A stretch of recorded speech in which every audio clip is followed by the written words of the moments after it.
10 seconds real quick. BangSnap gave me permission to compile all of her videos into a mega compilation. These are her videos and you should go watch the original videos in her channel, linked in the description. Alright, see ya.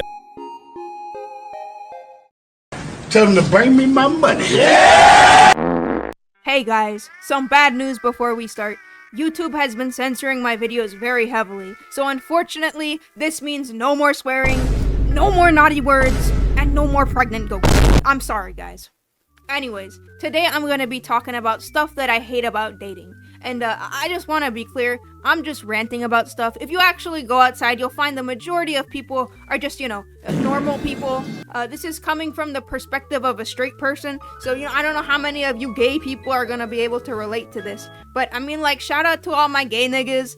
Thank you for giving us 2 black men kiss. Cum is my favorite breakfast, lunch, and dinner. I love cum! I'm just gonna come out and say it, okay? Some of y'all are way too promiscuous. Listen, right?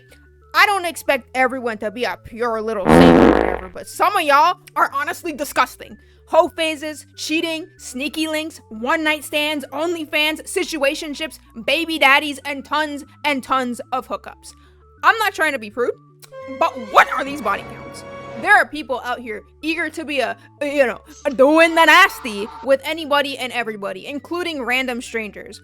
I feel like we've normalized promiscuity and casual sex, and it enabled a lot of sexual degenerates. My friend, who was in a relationship at the time, told me his coworker was trying to hit, even though she knew he was in a relationship. And she was like, "Oh, it's okay, everybody cheats." And I'm like, bitch, who the fuck is everybody? Why is it so common for people to cheat nowadays? I remember talking to this one guy and he openly admitted to breaking up with his girlfriend on the spot so he could fuck some random girl he just met. Where is the trust? Where is the commitment? Disgusting! Seeing so many people in our generation being so nasty and promiscuous can kind of turn a lot of people off to the idea of dating because they don't want to date someone who's just going to cause problems and ruin your relationship. Not trying to shame anyone, kind of, but promiscuous people like this do not make good partners. They have all sorts of red flags, mental problems, history, baggage, commitment issues, herpes probably, and the tiger poster. Deep down, the desire to be in a loving relationship is really strong right now, but people are so degenerate that it's hard to find someone that you can genuinely trust. Women don't want to give their love and commitment to a potential deadbeat who's just going to pump, dump, and dip and abandon her when it's convenient for him. And men don't want to give their love and commitment to a girl who is carrying all the baggage from her hoe phases. You can tell with stuff like situationships that people want a relationship, but they're just really hesitant right now. Speaking of which, I also think promiscuity and stuff like situationships have ruined people's desire or need for commitment. People would rather have these ephemeral, short-lived pleasures rather than actually building a long-lasting, genuine relationship, even if casually having sex with strangers is an emotionally unfulfilling and hollow experience due to the lack of emotional connection. I mean, don't you guys think it's a bit strange that hookup culture is more prevalent than ever, yet our generation is also considered the loneliest? That really makes you think, huh?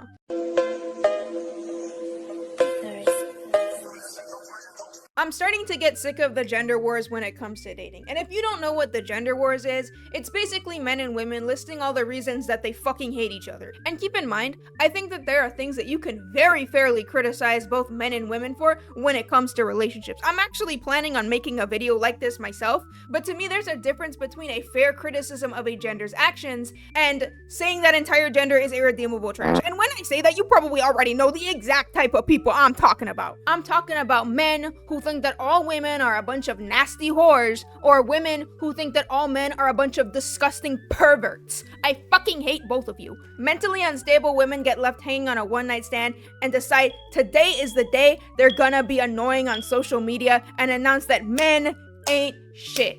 And guys are no better. Guys get their heart broken once and then go home and post sad Bart Simpson edits and make dead rappers their entire personality. Talking about how all girls are the same. Like, shut your bitch ass up! Bitches ain't shit my ass, bro. Shut the fuck up, you broccoli top douchebag. Okay, jokes aside, I think that there's some level of truth to some of what is being said, but this blame the other gender for all my problems mentality is kind of dumb. I think because of all of the degeneracy, as I mentioned in the previous section, the trust between men and women has really faded in recent years. The divide between the genders is greater now than it has ever been. But if you stay inside of an echo chamber and are constantly shown the worst that the other gender has to offer on social media, of course you're gonna end up like this.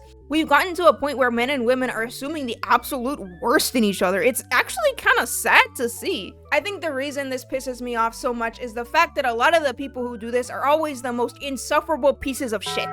Both genders can be shitty people, yet most of these people want to glaze their gender and defend every toxic and terrible thing that they do. Also, I've noticed that most of the people who do this are almost always degenerates themselves, who don't want to self-reflect and fix their behavioral problems, so they just blame the other gender when all of their relationships fail. Like, yes, of course, honey, it's all 200 of your exes that were toxic. It's totally not you that's the problem. These people need to develop some self-awareness and realize they're just doing the exact same thing that they're complaining that the other gender is doing, but in reverse. Damn, dude, this guy's tiny. He must be a dwarf. Sorry, I'm not interested in being friends with midgets. Midgets piss me off. The comments under this video have been distasteful, disgusting, and outright disrespectful. Bitches will say shit like, man ain't shit, but honey, you are the one fucking him. And guys will say shit like, oh, she's a hoe, but I still hit if I could. Like, buddy, you're no better. Self-awareness? Hello? Y'all are out here fucking the same people you're complaining about. Do people not realize that if you act like a degenerate, you're just going to attract other degenerates? If you act like a prostitute, you're gonna get a pimp. And if you act like a pimp, you're gonna get a prostitute.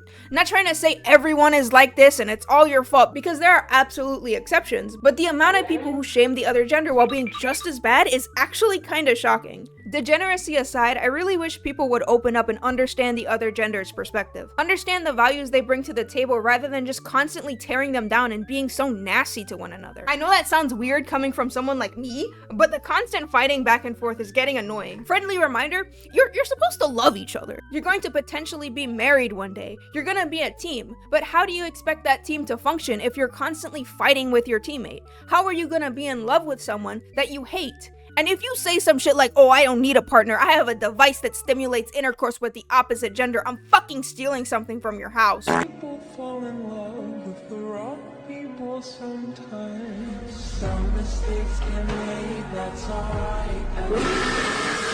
I've noticed a rise in superficial relationships thanks to the gender wars. On one hand, you have the smegma Andrew Tate stans, who say that all women are stupid and they only want money and you should take advantage of that by flaunting your wealth and fucking a bunch of younger girls.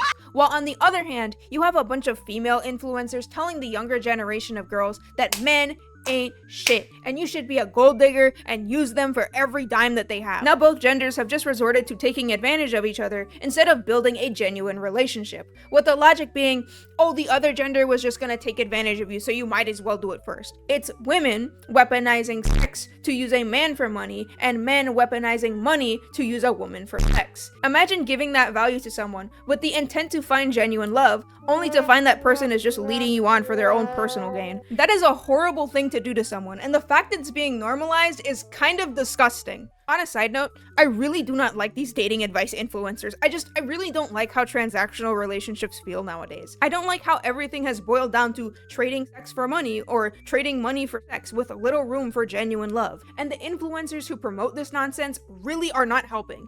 These things were kind of an afterthought of a relationship, but now they're at the forefront in a very icky way. These people make their superficial intentions very clear off the bat. The only reason they're even talking to you is money or sex. They don't give a fuck about you. They're not here to find a loving relationship. And I understand people want to add value to themselves. They want to get what they're giving out, but this is not the way to do it. You're treating relationships like a fucking business transaction. Also, fuck sugar daddy relationships. Fuck out of here with that shit. Even outside of the gender wars, I feel like social media in general has given people an unreasonably high expectation and superficial standard. How many times have you heard, he has to have a boat, 19 cars, a 6-figure salary, a massive fucking penis, a mansion? Just exist. Because as a woman, you have value just by existing. You're already doing him a favor because you bring so much to the table just by existing with him. You demand princess treatment for existing, you provide nothing, you serve zero purpose.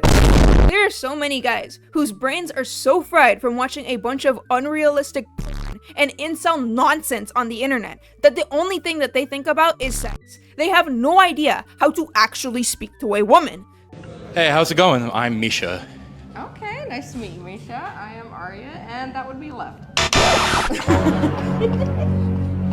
Whatever happened to, I don't know, meeting somebody and enjoying the time that you spent with them? Whatever happened to wanting to spend your life with someone? Whatever happened to letting your homie bounce on it when he's lonely? Whatever happened to falling in love? I'm not trying to sound like one of those people who are like, oh, looks don't matter, money doesn't matter, it's what's on the inside that counts, because I understand that this stuff does matter. Self-improvement matters. Financial stability matters. Taking care of the way you look matters. Adding value to yourself matters. It is completely normal for people to have standards and value these things. But I think my problem is more so the fact that these things are being weaponized to gain power over another person rather than to enrich the life of your partner through a loving relationship. It's normal to want this stuff so you can do nice things for your partner that make them happy, but that feeling should be mutual. It should be reciprocal. You do these things for your partner because you love them and you trust them and you know that they would do the same for you. But everyone is just using each other now, so that trust just isn't really there anymore. Back then, there was mutual respect, but nowadays, men and women just fucking hate each other. They're just constantly fighting and tearing each other down. And the natural response to this is that you're less inclined to do nice things for someone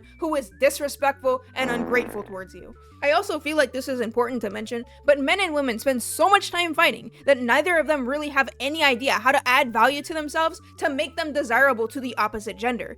Everyone is so focused on what they want rather than what value they can provide to a relationship. Everybody wants traditional values, but only when it benefits them. Everybody wants a high quality partner until it requires them to be a high quality partner back. I'ma be real, there are a lot of women nowadays who use sex appeal to make up for the fact that they have the personality of a wet paper towel and nothing to offer to a relationship. And there are a lot of men nowadays who have turned to incel sigma male ideologies because they don't understand why women don't like losers with porn addictions. Bro, you need to shower! Doesn't your sand pride dictate that you should stay with your wife? Being a sand is the only pride I have, SpongeBob. Yes, Kakarot, I do! The dating pool has gotten extremely toxic in recent years, so I'm gonna bring up an example to explain something I've been calling a vicious dating cycle. On one hand, men are saying, why would a man waste his accumulated wealth to settle with a girl who got ran through in her 20s? While on the other hand, women are saying, why would a woman save herself for a man like this, who was always just going to replace her with a younger, prettier girl when she's old and past her prime? Usually this results in each gender pursuing the superficial lifestyle I mentioned previously. They perceive the other gender so horribly that the idea of pursuing a genuine relationship with them seems hopeless, so they just turn to degeneracy instead, which also has the added consequence of just reinforcing the other gender's beliefs in the process. It is a reaction to a reaction to a reaction. You know, I'm not entirely sure if I'm explaining this well, but hopefully you get the point. The relationship dynamic between men and women is kind of complicated right now. Okay, I created a diagram to explain what I'm talking about. You can start at either men or women here, but for the sake of the argument, I'm gonna start with women. So, women start acting promiscuous and degenerate. Then, good men see this and are disgusted by this behavior. These men lose hope in pursuing a genuine relationship and turn to degeneracy. Then, men start acting promiscuous and degenerate. Good women see this and are disgusted by this behavior. These women lose hope in pursuing a genuine relationship and turn to degeneracy. And now we're back at the start where women start acting promiscuous and degenerate. We have come full circle, and from here, the cycle repeats itself, and every time it repeats, it just gets worse and worse and worse. Thus, a vicious cycle. Thank you for coming to my TED Talk. This is just one example, but you can apply this logic to a lot of other dating scenarios as well. During my research for this video, I found that almost every time a man or a woman did something horrible, it was almost always intentionally or not in response to something that the other gender did. If dating for love isn't working out for you, date for money. I'm being dead serious. My dating approach has been unbelievably pure for my entire life. Never cared about the financial status of the guy, have dated people with less money than me, have always gone 50-50 in relationships, has never been financially taken care of by a guy. I just wanted to fall in love and have a genuine partnership and connection with someone. And guess where that's gotten me? Used, taken advantage of, single. Every guy who I've had genuine feelings for has just hurt me. I got to the point where I just stopped dating. I was like, men are just ruining my life. Until I realized, what if I just start thinking like a man? What if I just start getting what I need out of these relationships instead of worrying about the genuine love and connection that we share. You can feel conflicts like this constantly pushing and pulling between men and women nowadays. And because it's a cycle, arguing about which gender started it or which gender is in the wrong is like arguing which came first, the chicken or the egg. We are currently in an infinite back and forth where both genders want to blame each other to justify their shitty behavior. And the longer this goes on, the worse it gets. And don't get me wrong, I understand where this fear is coming from, and I can definitely sympathize with people. Imagine putting your trust and commitment into a relationship just to get fucked over by the one person you were supposed to trust the most. That's rough. It's a very reasonable fear, and the fact that there's a severe lack of trust between the genders right now only makes it scarier. But the idea that you should hurt somebody else the same way somebody hurt you is just not a mentality that I fuck with. You're potentially hurting innocent men and women, which is just going to make the problem worse. Can you shut the fuck up? I'm preaching here. The reason I bring this up is because I feel like it's part of a much larger problem when it comes to dating. Take everything I've said in this video so far. The promiscuity, the gender wars, the superficial relationships, and the abundance of shitty influencers promoting garbage to their followers. And you have one of the most toxic dating pools I have ever had the displeasure of witnessing. Everybody is constantly fighting, blaming each other, using each other, manipulating each other. There's too much degeneracy, there's no trust, no commitment, and most of the times, this shitty behavior is being justified by the same stupid excuse. It's a fucking mess, and I am sick of it. This is not what dating is supposed to be like at all. Remember when dating was about finding somebody who you genuinely love and wanted to spend your life with? In case you needed a refresher, here is what a relationship should be like. What's been the most memorable time period of your life? Being married to my wife for 51 years. I'll never forget her. We were a perfect couple and enjoyed each day together. And when I lost her, I lost my life. So I'm just existing now till I go and join her. And I'm 93 years old, so I don't have much time left, I'm sure.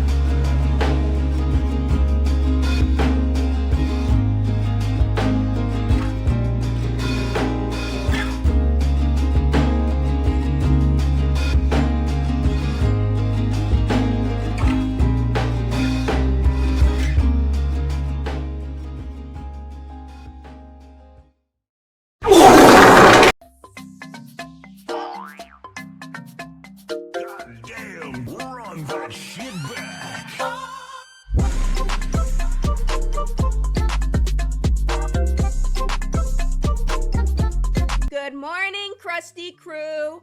Today I'm talking about my personal pet peeves, and I don't really have an intro. Just know I kind of yell a lot in this video, so if my mic cuts off, please don't hate me for it. Thank you. Also, these aren't in any specific order, but you could probably tell which ones piss me off more based off of how loud I get. This is one of my more emotional videos, if you couldn't tell, but I hope you guys can appreciate my passion for the subject matter. Alright, bro, let's start this shit. Man,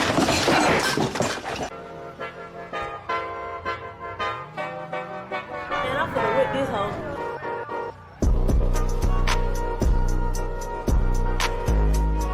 Being late sucks, but what sucks even more is being early or on time, but having to wait for that one person who makes you late. And when you finally get in the car so you can leave and start going, they hit you with the, damn, gonna be late. You know, we need to start doing better. Bro, we? We? Now we going to What war. Do you mean we? Nintendo? No, nigga, we as in us. Us. Are you talking about Who is this fucking we? My ass was early. The fuck? Another time-related one is when someone says, I'll be there in 5 minutes, or I'll be ready in 5 minutes. And by 5 minutes, they mean 30 minutes. Like, bro, if you're gonna take 30 minutes, just say 30 minutes. I won't be mad. What makes me mad is you lying about it. You said 5 minutes instead of 30. Like, just be honest. And, like, why lie and say 5 minutes when it's 30? Now you've just wasted 25 minutes of my goddamn time. Just say 30. Damn. Can I have some water, please? Sir, please you need to stop. There are children. Please stop. Water. Stop. Hey, that's not enough. I hate when technology doesn't work like it's supposed to, and it just makes things frustrating. I think the worst example by far is having bad internet connection, and I think it's pretty self-explanatory why. Now I have to watch my fucking YouTube videos buffer. I have to watch the funny gray line outrun the funny red line on the YouTube seek bar, and I have to pretend and act like I don't care the videos are taking so long to load because I think it'll make it load faster or something. I don't know, I'm fucking stupid. More examples of technology technology not working. Where I live, I have really bad phone signal for no fucking reason. I can never make calls where I live. Every time I try to call, it just doesn't go through for some reason, and it pisses me off. And you know when you're trying to log in somewhere and the place you're logging in sends you a code to your phone to verify it's you and it just doesn't send for some reason? Speaking of logging in, passwords. Have you ever tried logging in somewhere and it says your password is incorrect? Go fuck yourself. And then you gotta do all this dumb shit to reset your password. And when it comes time for you to type in a new password, it says, this password can't be the same as your old password. Go fuck yourself.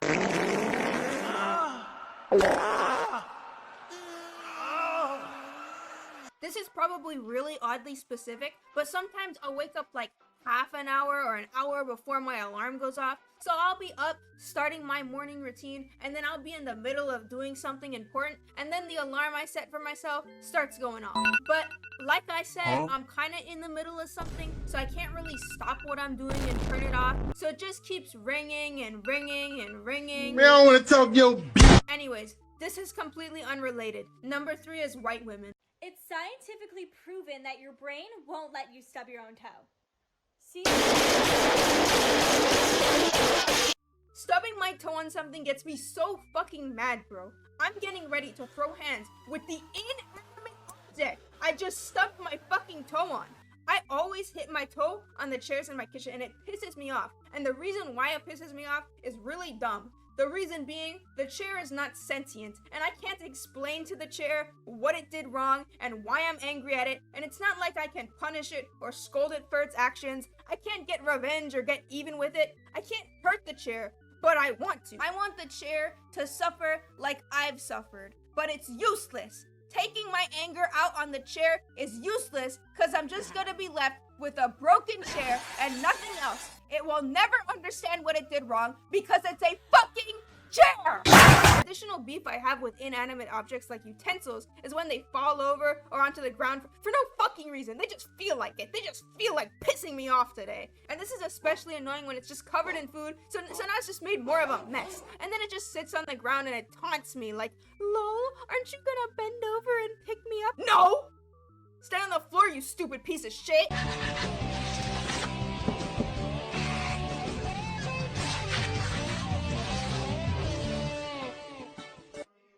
Alhamdulillah. Growing up, this one used to piss me off so fucking much. Whenever you go to the toilet and the seat is just glazed in piss.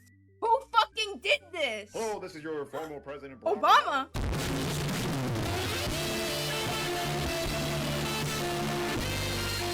But yeah, I fucking hate when guys piss on the toilet seat. Like, look at the size of the bowl compared to the size of the seat. How did you miss? How did you miss? You've had years to practice this shit. How did you miss? But let's imagine for a second, you sneeze mid-whiz or something, and now you've accidentally pissed on the seat. Well, don't just fucking leave it there. Why leave it for the next person to wipe up your nasty piss? You dirty cunt. Clean up after yourself. Good God, man. If you sprinkle when you tinkle, please be neat and wipe the seat. Nasty bitch.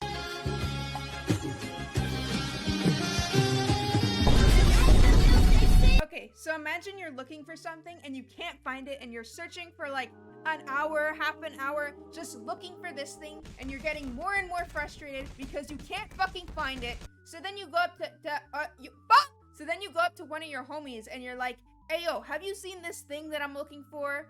And they're like, oh yeah, I borrowed it. Well, thanks for telling me, you fucking shit slurper. Well, where'd you put it? Oh, I don't really remember. You fucking bitch. And when it hasn't been misplaced by some fucking monkey, I assume it's lost for good and I go and I buy another one. And then suddenly, I'm able to find it. Like it just appears in the most obvious fucking spot. I swear, inanimate objects just fucking troll me. So now I have two of the thing that I think I lost. Fucking fantastic. I have just one query.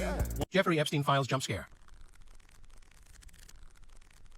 Anyways, here's some more miscellaneous pet peeves that didn't get an entire section. I don't like it when I put food in the microwave and it pops and the food goes everywhere and it just makes a fucking mess. I don't like it when I finish straightening my hair and it gets humid, or worse, it starts raining.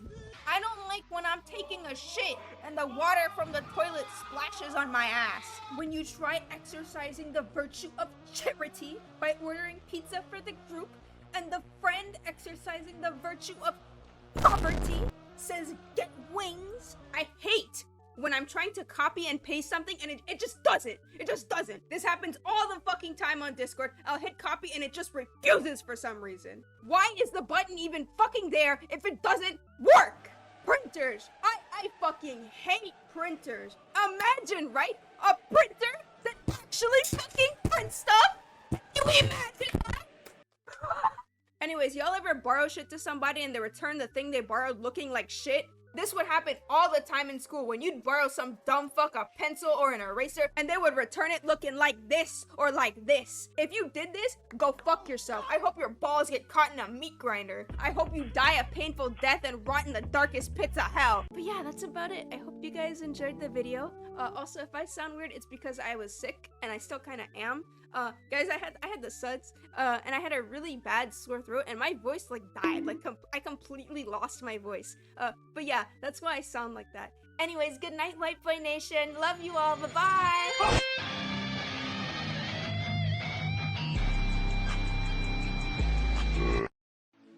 My brothers, please join us in prayer as we once again enter the glorious website that is Twitter. X.com. Twitter, like Tumblr, is home to many amazing, talented, and thought-provoking artists. And today I'm gonna be looking at their work. I've narrowed this video down to 2 types of artists commonly found on Twitter. And also these are the only 2 artists I want to talk about, so fuck you. So without further ado... And now they're making Ghostbusters with only women. What's going on? Yeah, nigga, I need a Philly cheesesteak and some head from an autistic art hoe. Have y'all ever looked at an art style and thought to yourself, damn, the artist who drew this is probably really fucking annoying in real life? That's kind of how I feel about a lot of the artists on Twitter. Or I guess this style originated on Tumblr. I don't know, whatever. This art style is definitely associated with a certain type of people. You know, the smelly people. This art looks like it was drawn by someone who smells bad, because knowing Twitter, well, it was probably drawn by someone who smells bad. And if I have to think about that for any longer, I'm probably gonna vomit. Wash your ass 2 or 3 times a day. And of course, these people have to go around policing the behavior of other people on social media. If you've been on the art side of Twitter for more than 2 seconds, you've probably noticed Western Twitter artists who like to fix other people's art. And by fixing other people's art, I mean making them morbidly obese for some reason. I fixed Ramilia. I kind of have a personal belief that you should let people draw pretty much whatever they want. Within reason, of course. It's not like these artists are drawing something unethical or disgusting. It's mainly just artists drawing in a style that someone on Twitter personally didn't like. And it was at this point that I needed to bring up the timeless Twitter classic of let people enjoy things unless it goes against my personal beliefs. With the main argument being that these drawings have unrealistic expectations of women, with a lot of people arguing whether these interpretations are unrealistic or not. But did y'all ever stop to consider the fact that these are cartoons? Like, these are stylized drawings, they're not meant to be realistic. Yet people are on here like, where are her organs? I hate them! Explain how drawing someone who's built like a fucking beach ball is in any way a realistic depiction of women. I guess they're trying to retaliate by drawing subjects that are like stereotypically cartoonishly ugly on purpose or whatever. I know art is subjective and beauty is in the eye of the beholder and all that bullshit, but like, I don't know, man, this shit kinda ugly as fuck. At least in my opinion. There's also a pretty good chance that most of these people are trolling. I don't know, maybe. Like, you really can't tell on Twitter. I mean, this definitely isn't the first time something like this has happened. I will bring up the Steven Universe Rose Quartz fan art controversy till the day I climb the holy steps. However, I will acknowledge that this trend has sort of died down over the years, but where one trend falls, another rises from the ashes. The last Sonic standing will be the winner. What? Wow. I fucking love using social media to look at some nice posts from my fellow internet users. Wow, this art I found is pretty awesome, pretty epic. Oh, what's this? The artist has a Twitter? Maybe I should check them out. I am sure the posts of this Twitter artist are perfectly normal and align with the values of our Heavenly Father and the teachings of the Holy Bible. I should check out their account and see what other amazing art they post.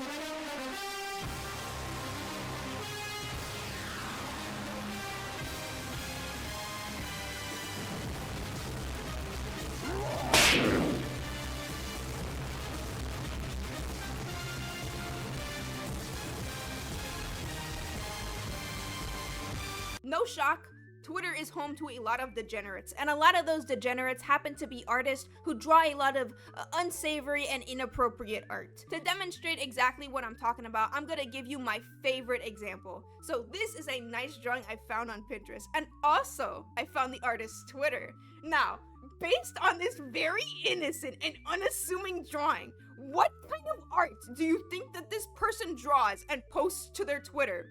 Go ahead, guess. I said guess! Did you guess? Okay, you're wrong. This person is a sadist who draws people being tortured. The absolute whiplash I got when I first saw this. Artists like this are super common on the site. They'll draw one normal art piece and the rest of their work is some of the most bizarre forms of internet paraphilia I've ever seen in my fucking life. This is the type of shit that would give DeviantArt a run for its money. Stuff like inflation, farts, feet, and the fucking diapers. It's just a bunch of fucking weird ass shit that got these freaks blasted low. What makes this even worse is that some of these artists are genuinely so talented. Like just think, this person could be a modern day Leonardo da Vinci, and they chose to draw gay furry horse cockvore instead. How disappointing. What is the incentive to waste your talent on such bullshit? Like I said, this content is really common on Twitter, so you don't have to search that hard to find it. Go to the Twitter search bar, search any fandom or character, and search art, and you will find something if you scroll no more than 5 seconds max. I'm serious! Look, Five Nights at Freddy's art. And you know, our 34 artists, a lot of them like their pussy young. And I mean, young. Are you a pedophile? Bro, she's actually legal in dog years, so yeah, it's okay if I'm turned on by something that looks, sounds, and acts exactly like a child. Like, yeah, sure, okay buddy, whatever you say. If you told a Twitter artist that drawing NSFW of underage characters was unethical, they would look you dead in the eyes and ask you for a fucking source. No thanks, I'm good. Anyways, that's all I have to say for now. It kind of boggles my mind that these two polar opposite ends of an extreme can exist on such a confrontational site like Twitter. But the internet finds a way, I guess. The only similarity between these two artists is that they both like fat bitches. Anyways, love you guys. Good night!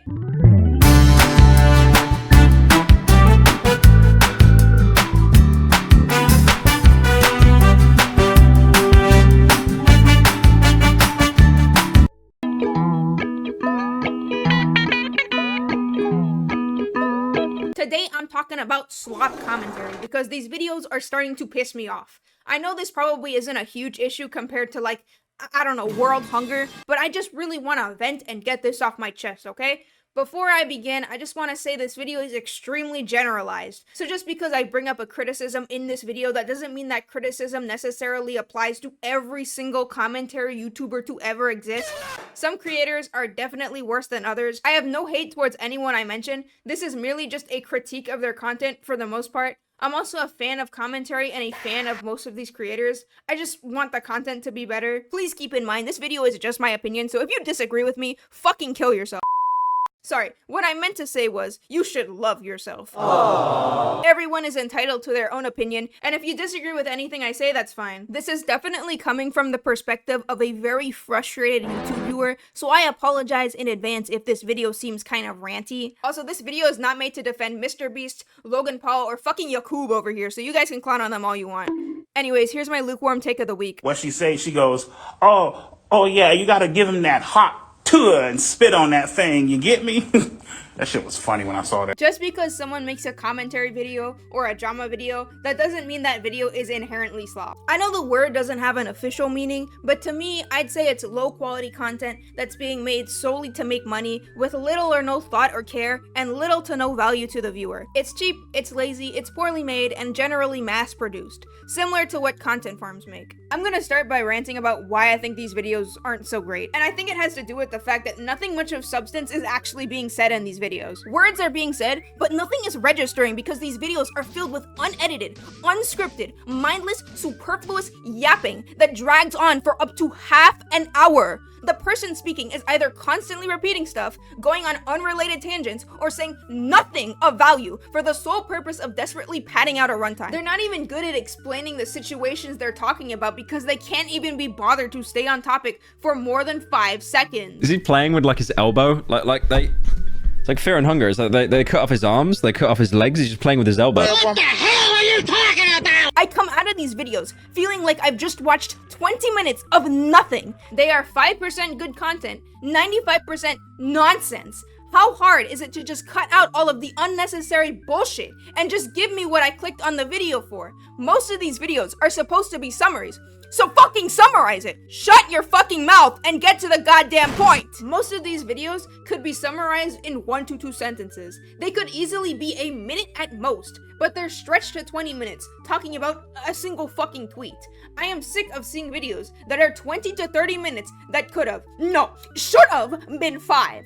How the fuck do you talk for this long and somehow manage to say nothing at the same time? Honestly, I don't even mind videos with a long runtime. If the content of that video justifies the runtime, then I don't really care. My problem is these videos are so much longer than they need to be because these YouTubers don't know when to shut the fuck up! I think the reason why these videos feel so nothing is because these creators don't really care about the topics they're covering. They're just forcing themselves to talk about a situation for money. And the more they talk, the more money they make. It doesn't matter if what they're saying is actually good or not. It's easier for someone to talk about a topic when they're genuinely interested about the subject and have something that they want to say and is worth saying. When one of these commentary YouTubers makes a video, they're not talking because they have something they believe is worth saying. They're talking about nothing for as long as they can to drag out their video out of obligation to milk a situation for as much money as possible. Look me in the eyes and tell me with a straight face that Pegasus the Twink made 10 videos on Mr. Beast because he genuinely had something so important to say that it required him to talk for this long. Fuck no! Bro did not give a shit! I have a fart fetish, and I want to make this abundantly clear. The criticisms I'm making are not bad in a vacuum. It all depends on the execution. Just because one YouTuber didn't do it right doesn't mean it can't be done. There are many ways to make a good YouTube video, and in theory, you can do anything you want in your videos and make it work, as long as you put in the effort to make it entertaining for the viewer. But these creators just aren't doing that. These videos are so boring and vapid. I have zero urge to go back and revisit any of them because it's almost like they're made to be forgotten. I feel like this is a criticism you can make on YouTube content as a whole right now, but I think that's a video for another day. My point is, I wouldn't mind creators doing this if they were actually saying something original, funny, new, interesting, informative, or at least giving a semblance of a thought-provoking opinion. Literally anything to keep the video entertaining. I clicked for insightful commentary, so give it to me, goddammit! You don't have to make some absolute cinematic masterpiece or insanely detailed video essay. If you want to just get on the mic and quickly spit your take, that's fine, but at least say something of substance. Anything, bro. Just stop wasting my time. This is the type of thing that has killed any enthusiasm I have to watch YouTube right now. I used to be really excited watching commentary, but nowadays, every time I see a commentary video in my recommended, I think to myself, damn, is this video that's gonna take up 40 minutes of my life actually going to be worth watching? Or is it just gonna be the incoherent ramblings from some schizophrenic retard on the internet?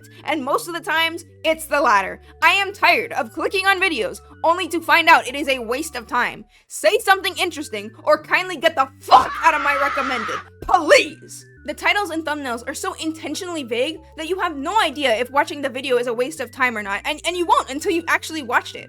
Honestly, it's probably not worth watching, even if they say like one good line or one thing actually worth noting. I don't want to waste my time watching 20 minutes of nothing for 30 seconds of actual substance or good content buried in your video. It is the equivalent of breaking open an entire king crab just to get meat that's the size of Hassan Abi's cock. I wonder if there's a McDonald's around here. Christ the Redeemer, absolutely brilliant. There he is! Fucking right to the left side! What makes these slop videos even worse is not just the fact that they're bad, it's the fucking overwhelming amount of them. It's one thing to have one shitty video recommended to you, but when you have dozens and dozens and dozens of them flooding the recommended, it gets very annoying very quickly. And if it was like one creator doing this one time, I don't think it would be that big of an issue, but it seems like every commentary YouTuber nowadays is doing this. We even have new no personality accounts popping up and copying each other.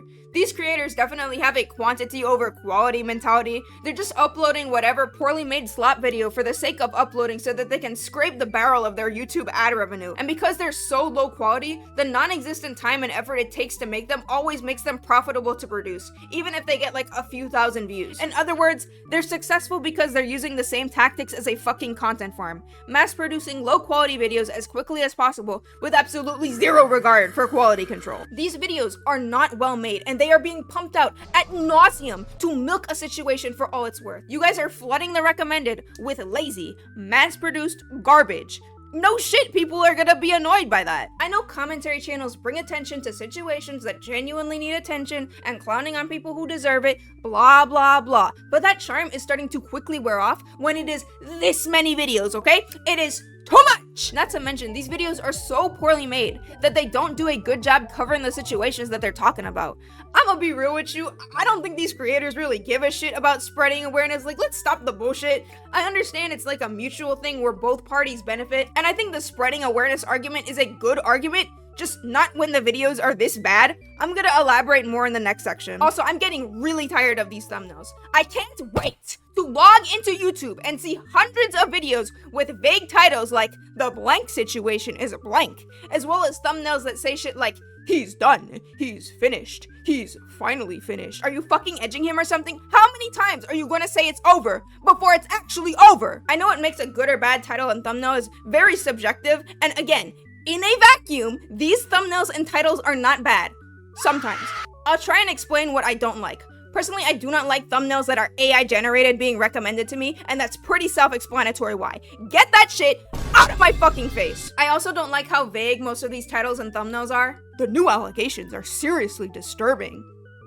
What the fuck are you talking about? Another reason I dislike these vague clickbaity thumbnails is because I'm starting to realize a lot of these videos are just re-uploaded live streams or glorified reaction videos disguised as normal videos. I don't mind people re-uploading live streams, but when they're made to trick a viewer into watching thinking it's a normal YouTube video is when it really pisses me off. But honestly, the biggest reason why I hate these thumbnails so much is because I am so burnt out from seeing what is essentially the same thumbnail everywhere, because everyone is just copying each other. I understand trends come and go, and I don't expect everyone to be 100% original, but Jesus fuck, man, I don't think I've seen such an insane amount of blatant copying and unoriginality on YouTube in such a long time. It's almost like when one of these thumbnails gets popular, suddenly you have 50 other channels doing the exact same thing. It is ridiculous. I am sick of seeing the same shit over and over and over and over and over and over and over. I understand y'all want views and y'all want money, and this is easy money, but as a viewer, this sucks. This really sucks. I don't know how many more videos like this I can take before I actually fucking explode. I'm proud of my son. Y'all low-key sleeping on Roblox porn. Because these videos are being pumped out as quickly as possible with seemingly zero regard for quality control, misinformation and oversights are becoming more and more common. This problem goes a lot deeper, but for the sake of time, I'm gonna highlight a few examples so you get the general idea. I'm gonna use Pyro as an example, and while I am a huge Pyro fan, the videos on Pyro Live are, not well researched, to the point where it's become a running joke among his fans. His videos are littered with inaccuracies that the average viewer is just not gonna know about, so they're just gonna believe what he says is true. His video about Drake and Kendrick Lamar, for example, was so bad that his fans started clowning on him in the comments. He got so much shit wrong in this video, and it was more than just him mispronouncing names. I'm gonna leave a link to a list of all of the things he got wrong in this video if you want more details. It's very obvious he did not give a shit while making this. Pyro himself openly admits he's not a rap fan and he's not suitable to be covering this situation, yet he does so anyway. Why? And keep in mind, Pyro is just one example from one creator. This type of thing is pretty common among slop videos. They're generally very uninformed, have little to no research, and are filled with inaccurate or just straight up false information. The average viewer probably shouldn't trust the information in these videos to be actually true, and I'm a bit concerned about creators potentially spreading misinformation while talking about some very serious topics. One example of this is the situation with Nuxtaku and Taiga. I'm not even gonna get into that shit. This video is already getting too long as it is. Pyro made a video on this situation if you want to watch that. Oh, what's that? Pyro doesn't actually talk about the Nuxtaku situation in his video about the Nuxtaku situation, and instead just mindlessly talks about vaguely related topics for 14 minutes? Wow, amazing. Very cool, Pyro. Thank you so much. I'm also gonna bring up the dozens of videos on MrBeast and Dogpack. The MrBeast drama is so much more convoluted and confusing than it needs to be, thanks to the abundance of poorly made videos being uploaded on the topic. There is so much misinformation with Dogpack 404 that most people have no idea what the fuck is going on. And when I say misinformation, I'm not talking about that as in my opinion. I'm talking about claims that Dogpack has brought against MrBeast that he has since retracted because they were proven false and he has publicly admitted were wrong. Serious allegations like someone being a domestic abuser and a group chat having CP. Let me repeat that. This person falsely alleged someone was a domestic abuser and alleged someone else of having a group chat with CP and spread this to an audience of 2 million people. Do you guys not understand how serious of a fuck up this is? I'm not defending MrBeast, and I don't think he is innocent of everything he's been accused of, but Dogpack's dishonesty has really ruined his credibility and weakened his case against MrBeast. And most people don't know about this stuff because these YouTubers are not doing a good job reporting on the situation. Are you seriously telling me that out of the 15 MrBeast videos that Pegasus made, the James Warren abuse and CP allegations being proven false was never brought up once? He just regurgitated this false allegation from Dogpack and never bothered addressing it? Fucking what? And I'm aware he said allegedly in his video, and whenever I see a YouTuber use the term allegedly, I give them a pass because they're just a third-party reporter giving their opinion. But holy shit, Pegasus is really pushing that limit. These videos are so fucking bad. He's just making uninformed slop and regurgitating stupid bullshit because he's too much of a lazy moron to actually do his own research. God, he pisses me off so fucking much. This nigga is trash. Pegasus is the worst example, but a lot of YouTubers are like this nowadays. It's really fucking annoying. I'm not saying every MrBeast video is bad, but for every good one, there's like 5 bad ones. You guys aren't spreading awareness. You are muddying the waters and wasting people's time. And if you genuinely cared about spreading awareness, would it not be better to make sure that these videos are as accurate, well-made, and concise as possible, rather than having them be a 3-hour, stretched-out, poorly made, uninformed slop fest that's being made to milk a situation for money? MrBeast has just been exposed. Do you see why I say the spreading awareness argument doesn't work when the videos are this bad? These situations are actively more confusing because of these videos. I somehow feel less informed after watching them.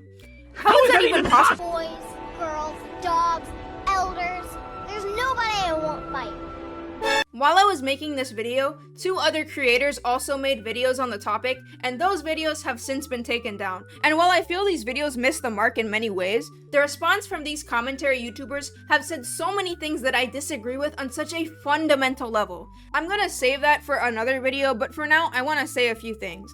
I feel like a lot of people want to avoid the criticism towards these videos by saying stuff like, if you don't like it, don't watch it. And I mean, I think the misinformation stuff is really important that shouldn't be disregarded, but misinformation aside, I think it's important to keep in mind that most of this criticism is coming from fans of commentary who are now having that genre of content ruined for them, and fans of these creators who want better content from you guys. Pyrocynical used to be one of my favorite YouTubers, and now I barely watch any of his videos. Honestly, hearing him say that he knows his videos are slop but he still makes them anyways was extremely disappointing to me, but I guess Pyro needed more money for his fat fucking degenerate furry shit, so. Then there's the money thing. A big reason why these videos are being made is because these creators are lazy and they just want easy money. And most of these creators admit that their content is slop, so they're fully aware their output is bad, but they still do it anyways. Honestly, the idea of I'm just gonna upload whatever low quality and low effort slop content to make as much money as possible because my fans will just watch it anyways isn't exactly a mentality that I fuck with personally.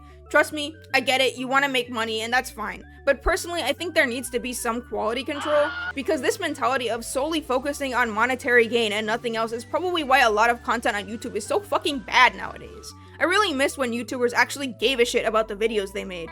Yeah, their objective was to make money, but they still cared. And for anyone saying, oh, but these creators, they're self-aware. They know their content is bad, so that makes it okay, right? No. I don't want to hate on anyone trying to chase that bag, like, go off. But these videos really fucking suck, and people are going to say that. Regardless of if it makes money, if you make shitty content, people are still gonna say that it's shitty. That's just the way that it is. Making money doesn't make the video better. This is why people were clowning on Morgs, or Quabblecop AI, or reaction channels for the dog shit that they were uploading. There's a market for all of these things, and they make a ton of money. That don't make their content any less shit. Just because it makes money, or just because there's a market for it, that doesn't mean it's automatically good, or it's immune to criticism or mockery. But at the end of the day, it's your channel. You can do what you want. Yeah, it might make money, but if people want to have an opinion that these videos are slop, or annoying, or derivative, or lazy, or just straight up fucking bad, they're gonna say that. And if that really does bother these creators that much, the only solution is to improve the content. Again, just my opinion, and that's all I have to say for now. Love you guys, I'm out.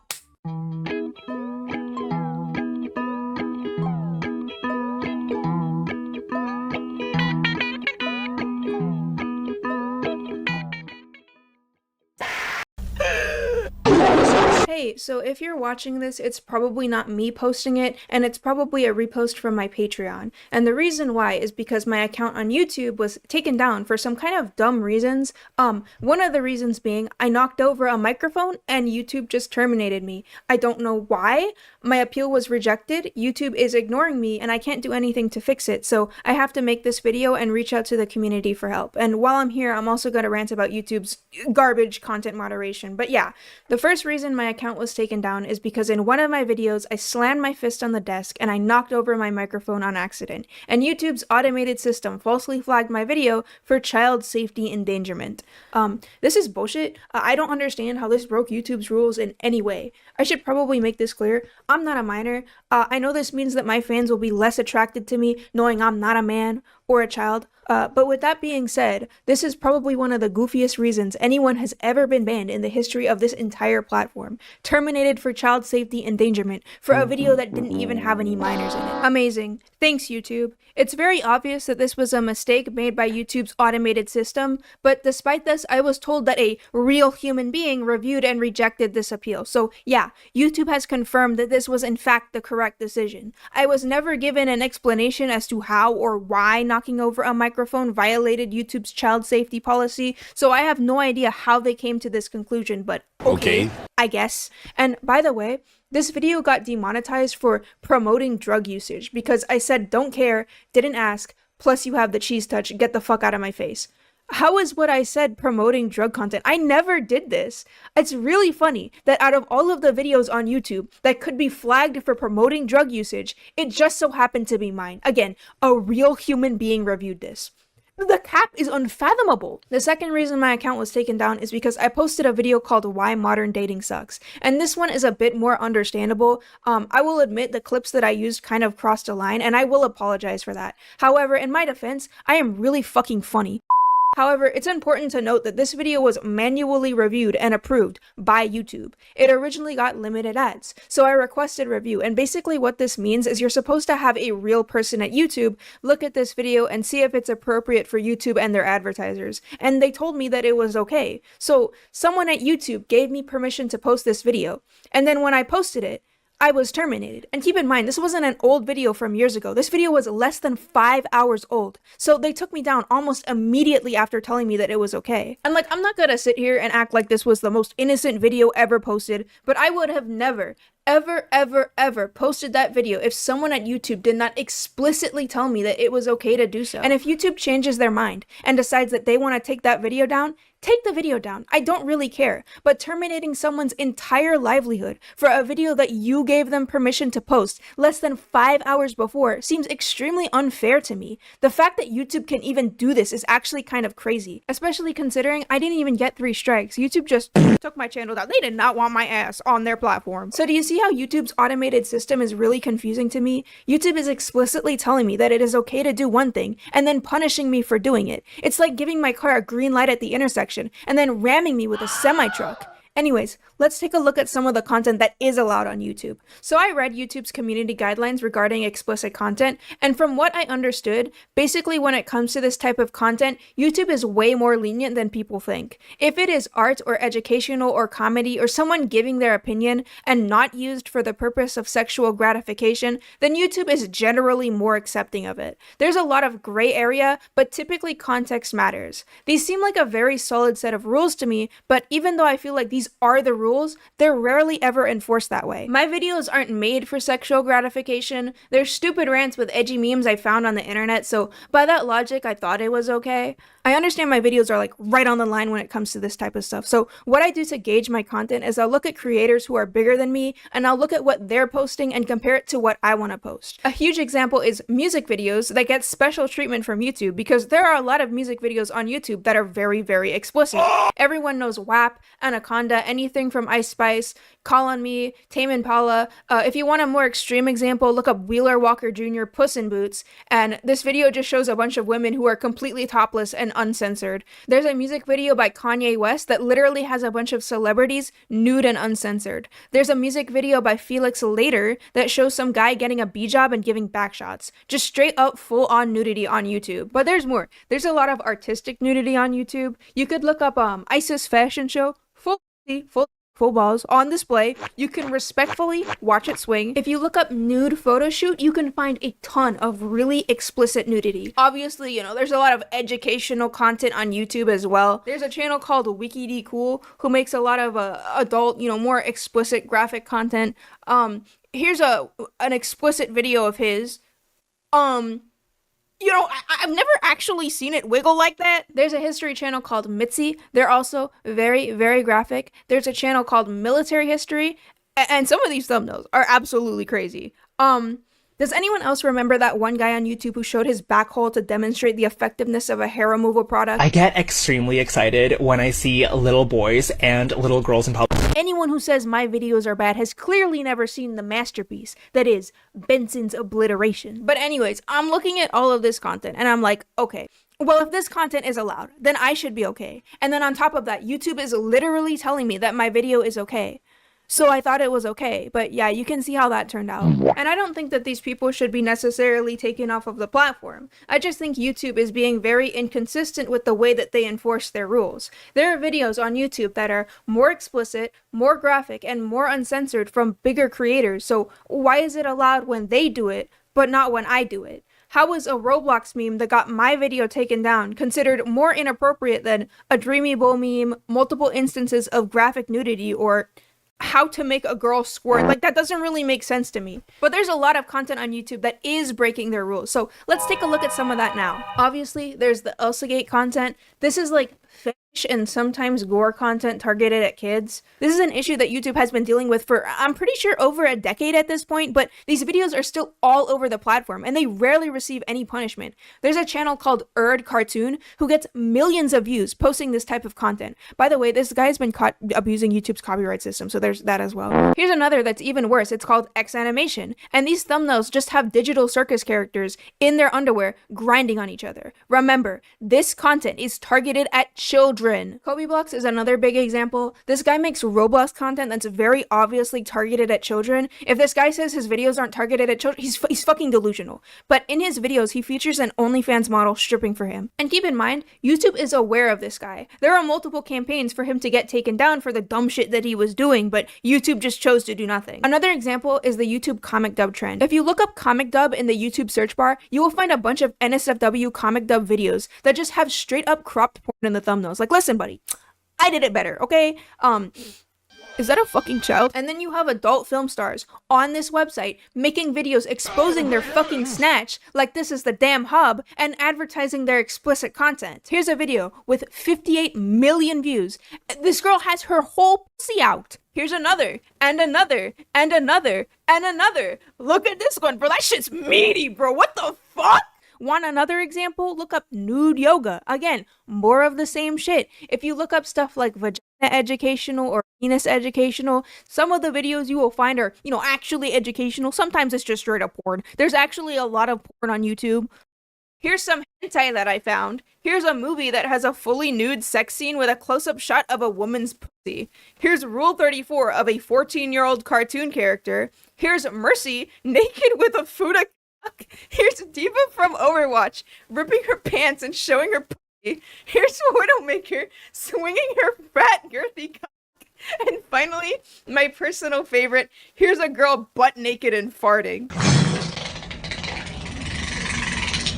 Oh, yeah. These are just a few examples I found, but content like this is all over the platform if you look for it. There are entire subreddits dedicated to finding this stuff, in case you're interested. Here's one I found just the other day. Look up TikTok no bra bouncing, and you will find compilations of women in see-through clothing, and you can see everything, and these videos get millions of views. Look at this video that's been up for over 2 years with 16 million views. I don't expect YouTube to find every small video on the site that's breaking the rules, but some of these videos have millions of views. They've been on the platform for years. Almost all of the channels I gave as examples of breaking the rules are either bigger than me or get more views than me. So if YouTube is monitoring my tiny ass channel to the extent that they are, why aren't they doing the same with other channels that are bigger than me and posting far worse content? But another big thing I want to talk about is YouTube's notoriously inappropriate ads, because nothing pisses me off more than YouTube telling me that I need to watch what I say so that they can play Mr. Beast scams and AI generated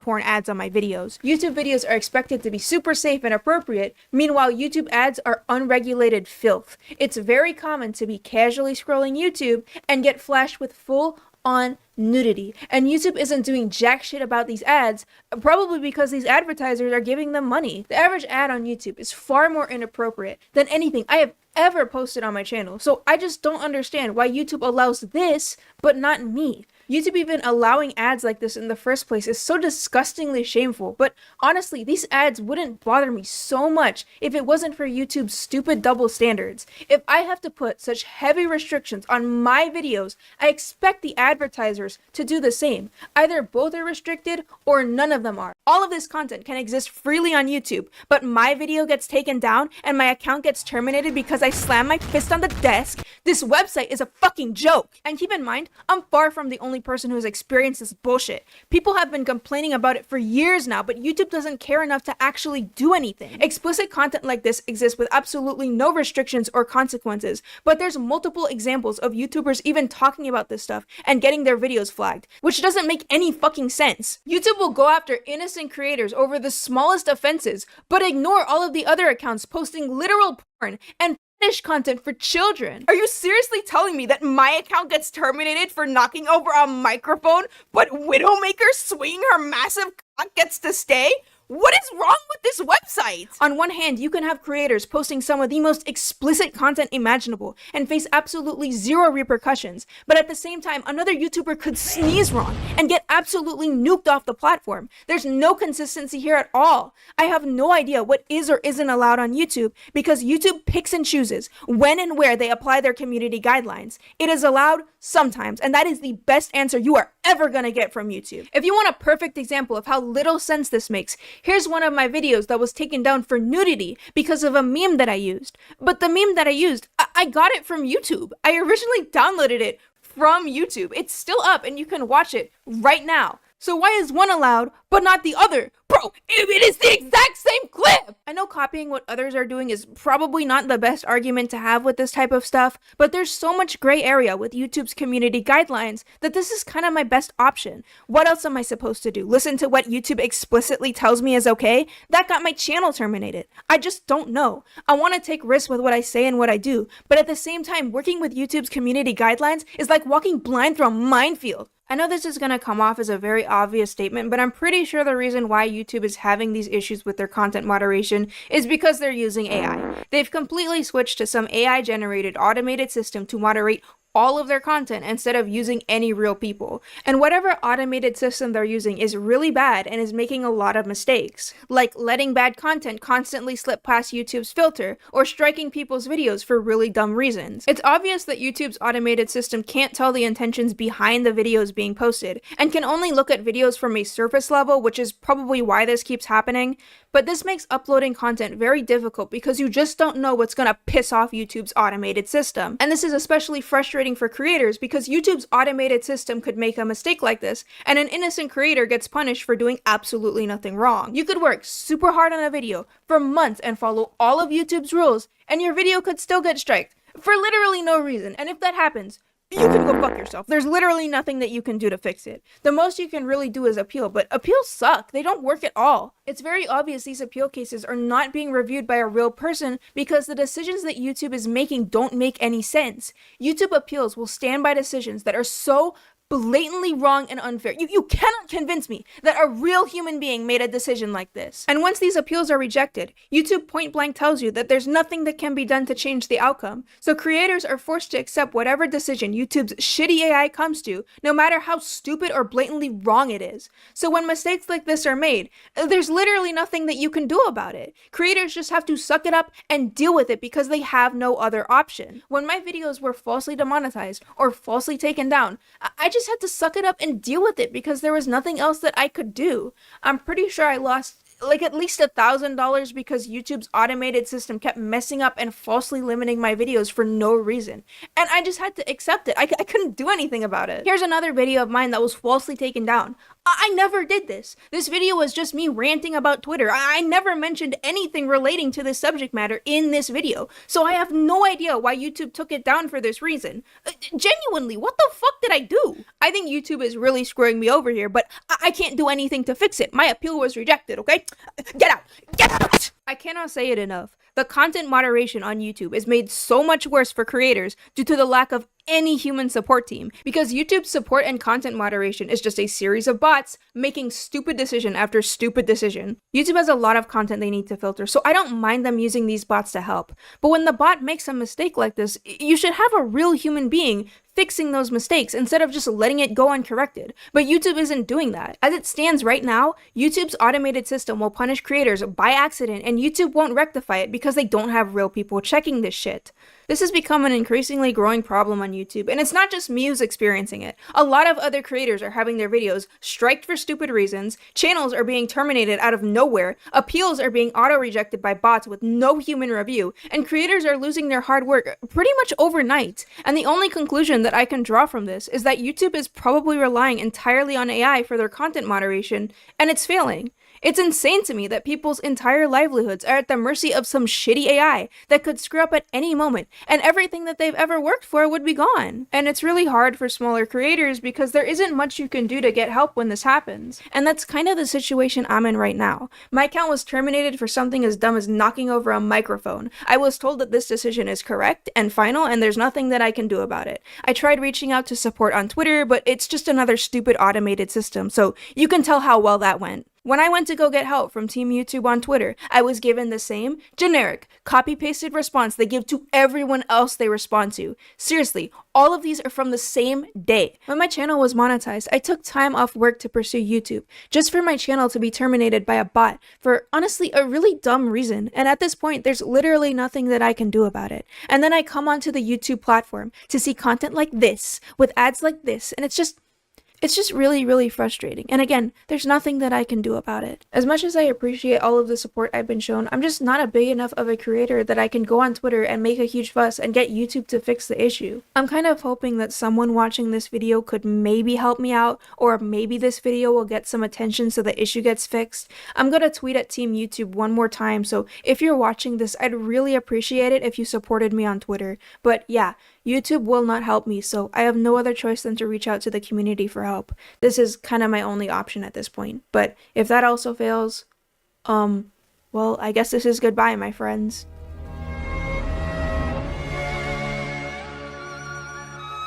Whenever you see two black men kissing on your feed, remember me.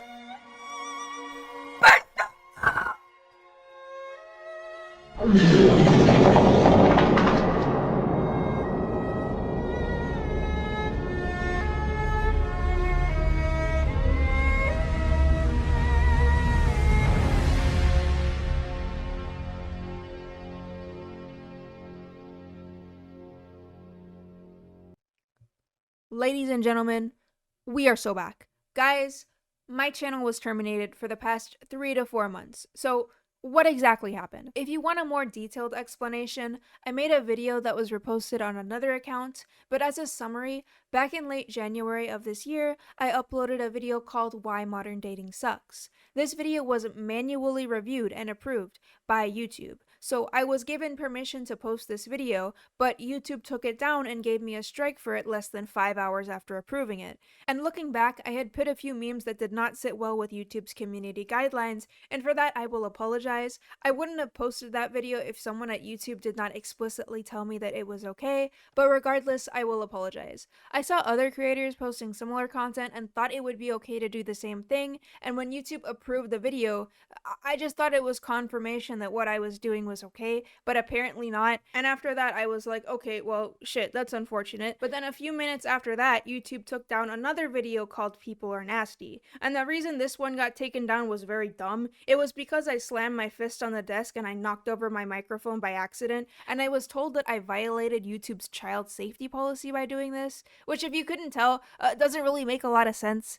It's very obvious that YouTube's AI fucked up here, but nobody at YouTube stepped in to fix it until now. And then not long after this video went down, my account was taken off of YouTube. I'm assuming YouTube's AI saw a strike for nudity and another strike for child safety and thought something really fucked up was happening on the account, but yeah, that's not the case. I understand my channel isn't exactly like super safe or anything, but if something else triggered this takedown, I would have had no idea what it was, as YouTube did not disclose that to me. The last thing that I saw was these 2 videos being taken down, and then my channel was gone. YouTube had ignored their 3-strike policy. They gave me 1 strike for the 2 videos and then terminated me soon after, so I had 1 strike on my account when it was deleted. I know YouTube can ignore its 3-strike policy if the violation is severe enough, and while I do acknowledge my videos are definitely on the edgier side, nothing I posted was bad enough that I should have been terminated, especially not instantly terminated. Striked?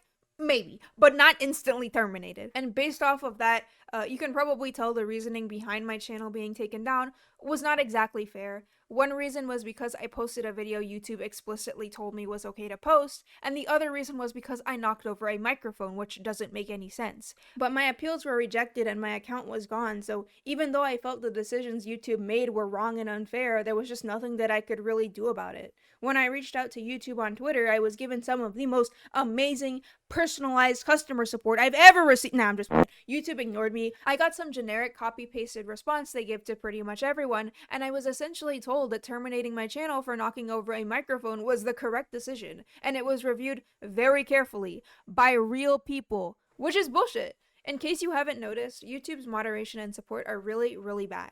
It's pretty obvious that there aren't any real people at YouTube reviewing any of this content, and they're just letting AI handle everything. And this AI has a really bad habit of making some of the dumbest decisions I have ever seen in my life, like terminating someone for knocking over a microphone. And unless you're an insanely massive creator or can somehow manage to pull 5,000 likes on a tweet, YouTube isn't gonna fix this stuff for you, and that's unfortunately the situation I was in for the past 3 to 4 months. YouTube had just terminated a source of income for what I can only assume is knocking over a microphone, and I was left completely helpless with no way to fix it. I gave someone permission to repost my stuff on an archival account because I wanted people to, actually have those videos still, but as for getting my original account back, I wasn't entirely sure what to do. I was initially considering just accepting my fate and disappearing into the anonymous void of the internet, but people were messaging me and asking me when my next video was coming out, and I just didn't really know how to tell them that I wasn't coming back. I decided to make another video explaining my situation and reaching out to the YouTube community for help, which was reposted on the archival account. I reached out to some bigger creators, and I essentially had to get a good chunk of the YouTube community on my side so that YouTube could reverse a decision that they really should have fixed almost 4 months ago. I might make another video talking about YouTube support and moderation because it just really is that bad, but for now I want to focus on the positives. I got my channel back, and I couldn't be happier about it, and I just wanted to say thank you to the people who who supported me and helped me out. I was not expecting that video to do very well. Most of my subscriber base was gone and I only had like 3,000 subscribers at the time the video was uploaded. But at the very least, I could say that I tried everything that I could. And I could also give my fans a proper goodbye. I didn't think that video would actually work. But the YouTube community really came through because as I am recording this, that video got over 173,000 views. My situation was reposted on Reddit multiple times, getting thousands of upvotes. People came out to support me on Twitter. Creators made videos talking about it. I reached out to some fellow creators who also helped me out. Moist Critical followed me on Twitter, and Mutahar reached out and also followed me on Twitter. And when I saw this, I fucking shit my pants. Mutahar told me he was trying to push my case to a real person at YouTube, and then a few days later, my account is now back. So Mutahar is a real one for that. The amount of people who came out to support me was absolutely insane, and I just wanted to say thank you so much to everybody who helped me out. It actually means the world that so many people came out and supported me because they wanted to see me back on the platform. Or maybe they just thought the situation was funny as fuck. Either way, I appreciate the support. Thank you to Deep Humor, Dolan Dark, a very special thank you to Mutahar, Flazefire, and Whirl! I see you liking my tweets. Come here, motherfucker! Thank you so much to everybody who helped me out and supported me. It really does mean a lot. I'm working 2 jobs right now, but I'm gonna get back to posting soon. A fellow creator recommended to tone down the edginess of my videos, and I think that's some very good advice going forward. I don't want to get terminated again, but there will be more memes, more fart sound effects, more black men kissing, and more pictures of pregnant Goku. And I'm gonna kindly ask that the editors of my wiki page change that was to an is, because we are so fucking bad! 'Cause baby tonight, the creeper's trying to steal our stuff again. 'Cause baby tonight, you grab your big shovel and bolt again, and run until it's done, until the sun comes up in the morning. Hi. Today I'm talking about nasty people. Just a few ways in which people in society are really fucking gross. Before I begin, I just want to say this video is sponsored by gay black men kissing. Now on with the show! See, I'm creating gas. I'm digesting food. Public restrooms are the closest place you could get to hell on earth. You would be surprised how many grown adults don't know how to use a fucking toilet. Like, people who shit in public restrooms. First of all, if you're shitting in a public restroom, what the fuck is wrong with you? You have some fucking balls to be shitting in a public restroom, knowing the state of these goddamn bathrooms. You wait until you get to the comfort of your own home to take a shit. Public restrooms should be for pissing and pissing only, at most. Not shitting, not vaping, not doing drugs, not masturbating. I will kiss the devil on the lips before my bare cheeks make contact with a public toilet seat, and I do not have the strength to shit and squat over the bowl. Never in my life have I had the urge that bad that I absolutely needed to shit in a public restroom. Never, and I never will. I would rather shit in a McDonald's cup at the backdoor alleys of a goddamn Denny's before I shit in a public restroom. Disgusting. But I'm getting sidetracked, okay? Public restrooms are gross. I've walked into bathrooms and there was just a pile of shit on the fucking floor. Like, did you miss? Like, how did this happen? Like, I've never shit in a public restroom before, but it cannot be this fucking hard. Gentlemen, why are we shitting in the urinals? Why are people smearing shit on the walls and on the ceiling? Like, this has to be fucking intentional. How the fuck do you even manage that? What kind of people you got using these toilets, man? Y'all get shit everywhere except in the fucking bowl. Are people just in public restrooms flinging shit like a fucking crackhead? Why? For what purpose? What's going on? But let's say you actually managed to get it into the bowl. Now you have to flush it. I don't understand why people don't flush after using a public toilet. Like, are you trying to show it off? I don't want to see your shit floating in the fucking bowl, dog. I remember walking into a toilet, and not only did the last person forget to flush, but the toilet bowl was filled with fucking blood. The last person who came out of this restroom was a fucking man. So I don't know how he even managed that. There was no toilet paper in the bowl either. Did bro even wipe? Like, did he just get up and leave? Now most public restrooms have an automatic flush because pulling on a lever to flush your fucking shit was just too much to ask of the average person. Where I work, the bathroom is like right next to my workstation, so I can hear when the toilet flushes or the faucet is running or when the hand dryer is going off. And let me tell you, I heard a lot of toilet flushing, but I did not hear a lot of faucet running. Y'all would be walking out of those restrooms with your hands nasty and dry as a bone. An alarming amount of people do not wash their hands after doing God knows what in those fucking toilets. There was this one dude who used the restroom and I did not hear a faucet running, so his ass did not wash his hands. I go in there 5 minutes later and his brown pride and glory is sitting right there in the fucking toilet looking back at me. Give this thing a birth certificate. I mean, Jesus Christ, the size of it. Why is it green? How the fuck are you gonna bust a pile, wipe your shitty ass, and not wash your hands? This guy probably went on with his day, touching doorknobs and handles and spreading his shitty poopy hand germs everywhere, and so many people do this. It's disgusting. You'll never know who actually washes their hands after shitting and who doesn't. They disguise themselves. These people live among us. Hey buddy, I'm not trying to embarrass you. I just want you to know that it's pretty smelly over here. I don't like smelly people. Like, I really do not like smelly people, and I don't care if people call me rude for saying that. I don't give a shit. I'm done. I've had enough of having to smell people's swamp ass and nasty BO. Some of y'all be walking around here real stink. I get it.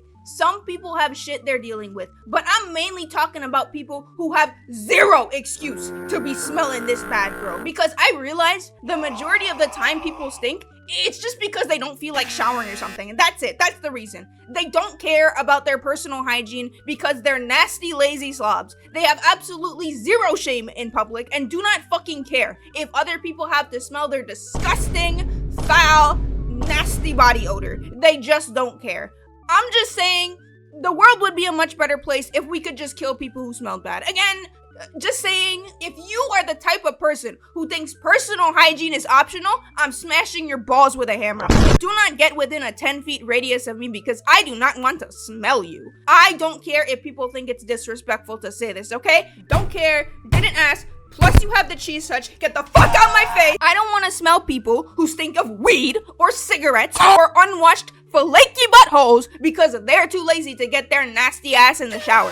And I shouldn't be pressured into interacting with you because you couldn't be bothered to care for your basic hygiene to the point where you don't even smell remotely decent in public. As if that's my fucking fault, bro. Shame on you for smelling bad, not on me for refusing to inhale your stench. And for anyone who says, oh, you shouldn't be doing that, it's you stink! You smell like shit! So give me the rhythm and it'll be off with their clothes. Nigga, shut the hell up and eat a cinnamon roll. Before I begin, I just want to state this section of the video has nothing to do with the COVID-19. I just think a lot of people are unsanitary and it spreads so many unnecessary germs and it's just so nasty. I've already established that a shocking amount of people will drop absolute logs and not wash their hands after wiping literal shit from their hairy ass crack, if they wipe at all. But I've also seen people stick fingers up their fat, nasty, sweaty ass and then walk around touching handles like it's nothing. I've seen, actually this used to happen a lot in school, right? This one motherfucker who would be stroking it out in the toilets and then come out and daps up his homies like he wasn't just beating the shit out of his fucking meat. I don't understand why it is such an uncommon thing for people to wash their hands, especially after doing such nasty shit, dog. And this is true when it comes to spreading germs, right? Especially germs that make people sick. When you cough or sneeze, you do it into your elbow, not into your hand, not into the open air. Like, I'm pretty sure we teach this to kids in elementary school, yet we have so many grown adults who just don't do this. Like, do people not realize when you cough into your hand, you're now spreading your booger and saliva germs onto everything you touch? Is that not common knowledge, or do people just not care? Like, I've seen people who sneeze and cough like directly into the open air, but I've also seen people who just cough and sneeze into someone's personal space. I've had this happen to me, and these people, they just go back to talking or doing whatever they were doing, as if they didn't just projectile a plethora of boogers and saliva into my general direction. Like, I've never been someone who's been like super afraid of getting sick or anything, but am I the only one who thinks this behavior is just really gross and inconsiderate? Like, why would you sneeze onto me? I don't want to touch your saliva and boogers, dude. If you sneeze like this, you will get no blessing from me. None whatsoever. Thank you very much. And that's about it for now. These are just 3 ways in which people are really fucking gross. Like, I kind of want to talk about airports or public transport because I know those are also pretty nasty. There's way more, so I actually might make a part 2. So if you have any suggestions for that, leave them in the comments. Speaking of which, recently I hit 6K at the time I'm recording this, and I just wanted to say thank you guys for all the love and support you've shown. I don't usually respond to comments, but I do read them, so this one's to all my baby girls. I see your comments, ladies, and they make me smile. I'm lurking and I'm stalking when you least expect. But really, the support means a lot to me, and I'm like kicking my feet and twirling my hair as I write this. But again, thank you. I love you guys. Time to disappear for another 2 months. That was a joke. I'm gonna start uploading more. Okay, bye.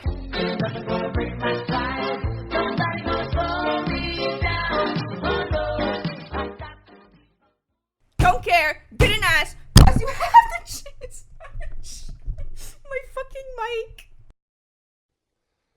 我在北京。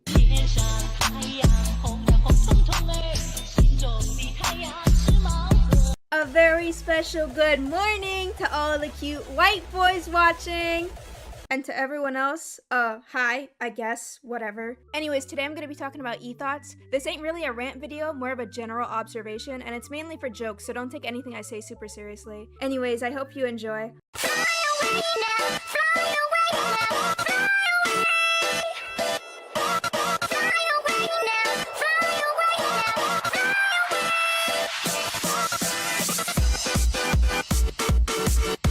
Okay, so I'm pretty sure everyone knows what e-thoughts are. They're basically girls who make provocative posts on social media for clout, followers, and most importantly, money. Twitch thoughts are probably the most notorious example, with the main objective here being to show as much cleavage and skin as possible for donations and views. Act as explicit as you can and then play dumb when you're banned or called out. I'm talking nip slips, farts, feet, mic BJs, bikini streams, squats, twerking, and of course, getting pipe live on stream. I can't tell if this is Twitch or a fucking cam girl site. Like, you remember when Twitch was a site made for gamers? These girls basically invaded someone else's platform, turning what was once a site for gamers into what is basically a porn site. I can definitely see why that would be annoying to a lot of people, getting overrun by girls trying to play life on easy mode, doing absolutely nothing but sitting behind a camera with their tits out and expecting people to just give them money simply for existing. No joke, they will literally sit on stream and beg for fucking money. I did my whole speech about how I need subs to keep the stream going if you like the content, blah blah blah. How that results in 0 subs. There are regulars here. $5 a month.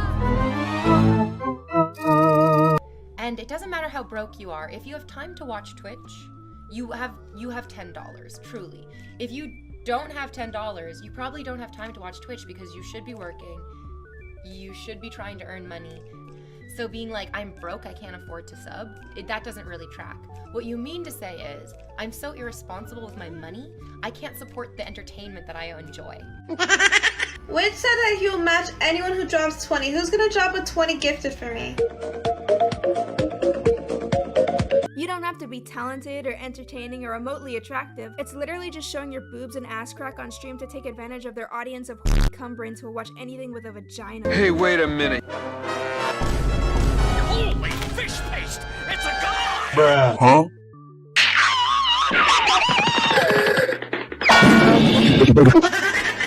Also, I find it funny these girls would show up with their tits out and twerk on camera and then act completely unaware of what they're doing, wondering why all these guys have suddenly tuned into the stream. Because let's be honest, that's the only reason why losers, their loyal viewers, are watching their streams. They're not here for the amazing gaming skills or the interesting commentary or the unique personality. Can I do this with this one on? Not sure what the point of playing dumb is. Some of y'all are literally in your underwear. The fuck you think they're watching for? The plot? Like, yeah, bro, your fans are here because of your personality. Totally nothing else. Y'all are just acting oblivious now. Oops, I dropped my fucking shark-proof Gigadodo, guys. Oops! Let me put you on the chalkboard. I'm at the gun! I especially like it when these girls start talking about their life, or their problems, or their feelings, or their thoughts and opinions as if anybody watching gives a fuck. Bro, nobody cares. Show us your fucking feet already. Talking about how her dad never loved her and walked out on her when she was a kid. Yeah, bro, that's cool and all, but I donated like $20 to this stream, so if you could maybe like fart directly into the microphone. This stuff isn't exclusive to Twitch though. You have girls twerking, hoeing, and doing all sorts of weird shit on TikTok and Instagram Live with hopes of getting likes and donations from gross, lonely, unwashed men.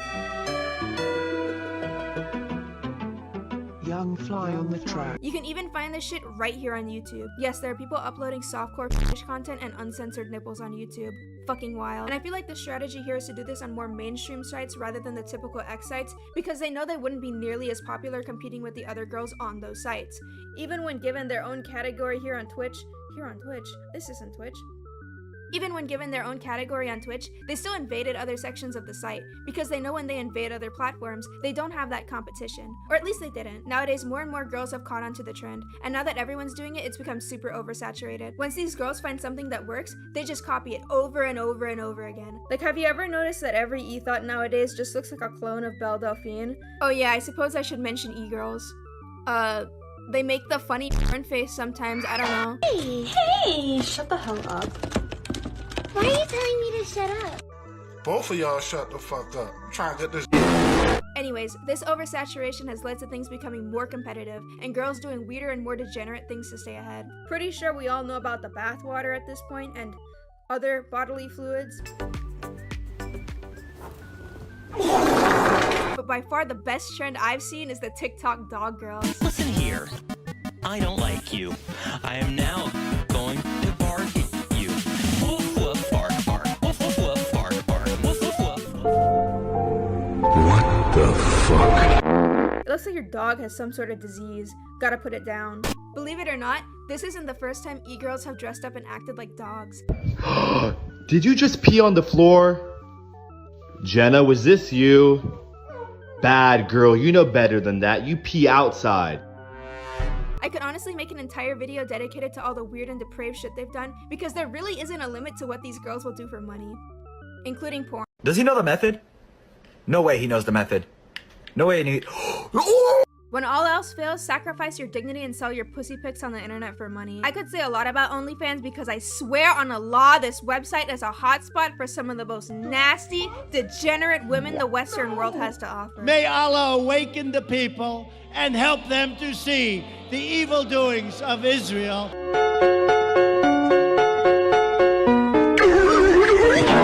I believe the competitive market is probably a big contributor to the rise of sites like OnlyFans, because sitting in front of a camera on Twitch isn't gonna cut it anymore. That well has run completely dry. Nowadays, if you want to make it in this industry, you gotta get fucking naked! I know there are probably a lot of other factors that led to the rise of OnlyFans, like the pandemic and the increase of lonely men, but regardless, it seems like so many girls on the internet nowadays think selling their nudes is a stable financial decision. Bitches will be a solid 2 out of 10 and think they're gonna get rich off OnlyFans. Nah. Most of the girls who sign up for these sites are under the impression they'll become a millionaire overnight, just like their favorite celebrity, simply by posting pictures of their tuna pit when, yeah, that really isn't the case. In reality, most OnlyFans accounts actually fail, and most women who do make money often lie about how much they actually make. This isn't true for absolutely everybody, but most of these girls do not make nearly as much as they say they do online. And a lot of these get-rich-quick stories you're seeing are actually just recruitment schemes. They're fabricated lies and stories to recruit unsuspecting girls who are morally depraved and stupid enough to throw away their dignity for da bag, when the sad reality is that most of these efforts end in failure. Most of these girls are broke and struggling, and that ever-growing competitive market really isn't helping. Broke nigga alert. Broke nigga alert. Broke nigga alert. You know it's bad when an ugly bitch is posting her fucking Cash App, OnlyFans, every fucking link she has in her damn pinned tweet and Twitter bio. Begging for money and plugging her OnlyFans under every tweet that pops off, advertising herself like a prostitute on a street corner. No one's buying your OnlyFans, dumbass. Shut up and get the fuck off my timeline. Here with all the ice on in them both at the gate outside. And this doesn't even begin to mention all the other problems OnlyFans causes for these girls. Mental health issues, dating struggles, family relationships, future employment, as well as a bunch of other shit. But I mean, like, have you tried not selling your nudes for money? Maybe don't be a degenerate next time, I don't know. I'll expand more on this in a future video, but for now I'm gonna move on. Yes, mistress. I am your beta boy. I will do anything for you. I promise I'll send the $400 over. I'll send more jerking off clips. I'll jerk off while Of course, your average e-thought wouldn't be complete if it weren't for her army of simps awaiting her beck and call for absolutely nothing in return.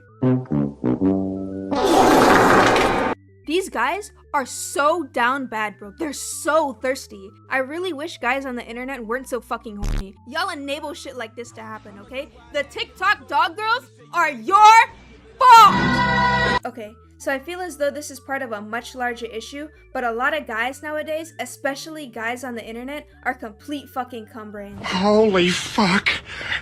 Honestly, so many of them have really bad addictions, and I don't think people realize just how bad it actually is. But I met a girl who's a streamer. I went up to her, I hugged her, and I came in my pants. Wow. But I mainly want to focus on how this is related to e-thoughts and these weirdly parasocial relationships they've developed, because most of these sites took the epidemic of lonely men and pretty much capitalized off of that, with most of these guys not being in the best place mentally. They're lonely, desperate, they have poor relationship skills, they don't shower, which upsets me personally, and as previously mentioned, they have very severe porn addictions. And these sites essentially take advantage of that just to make a profit.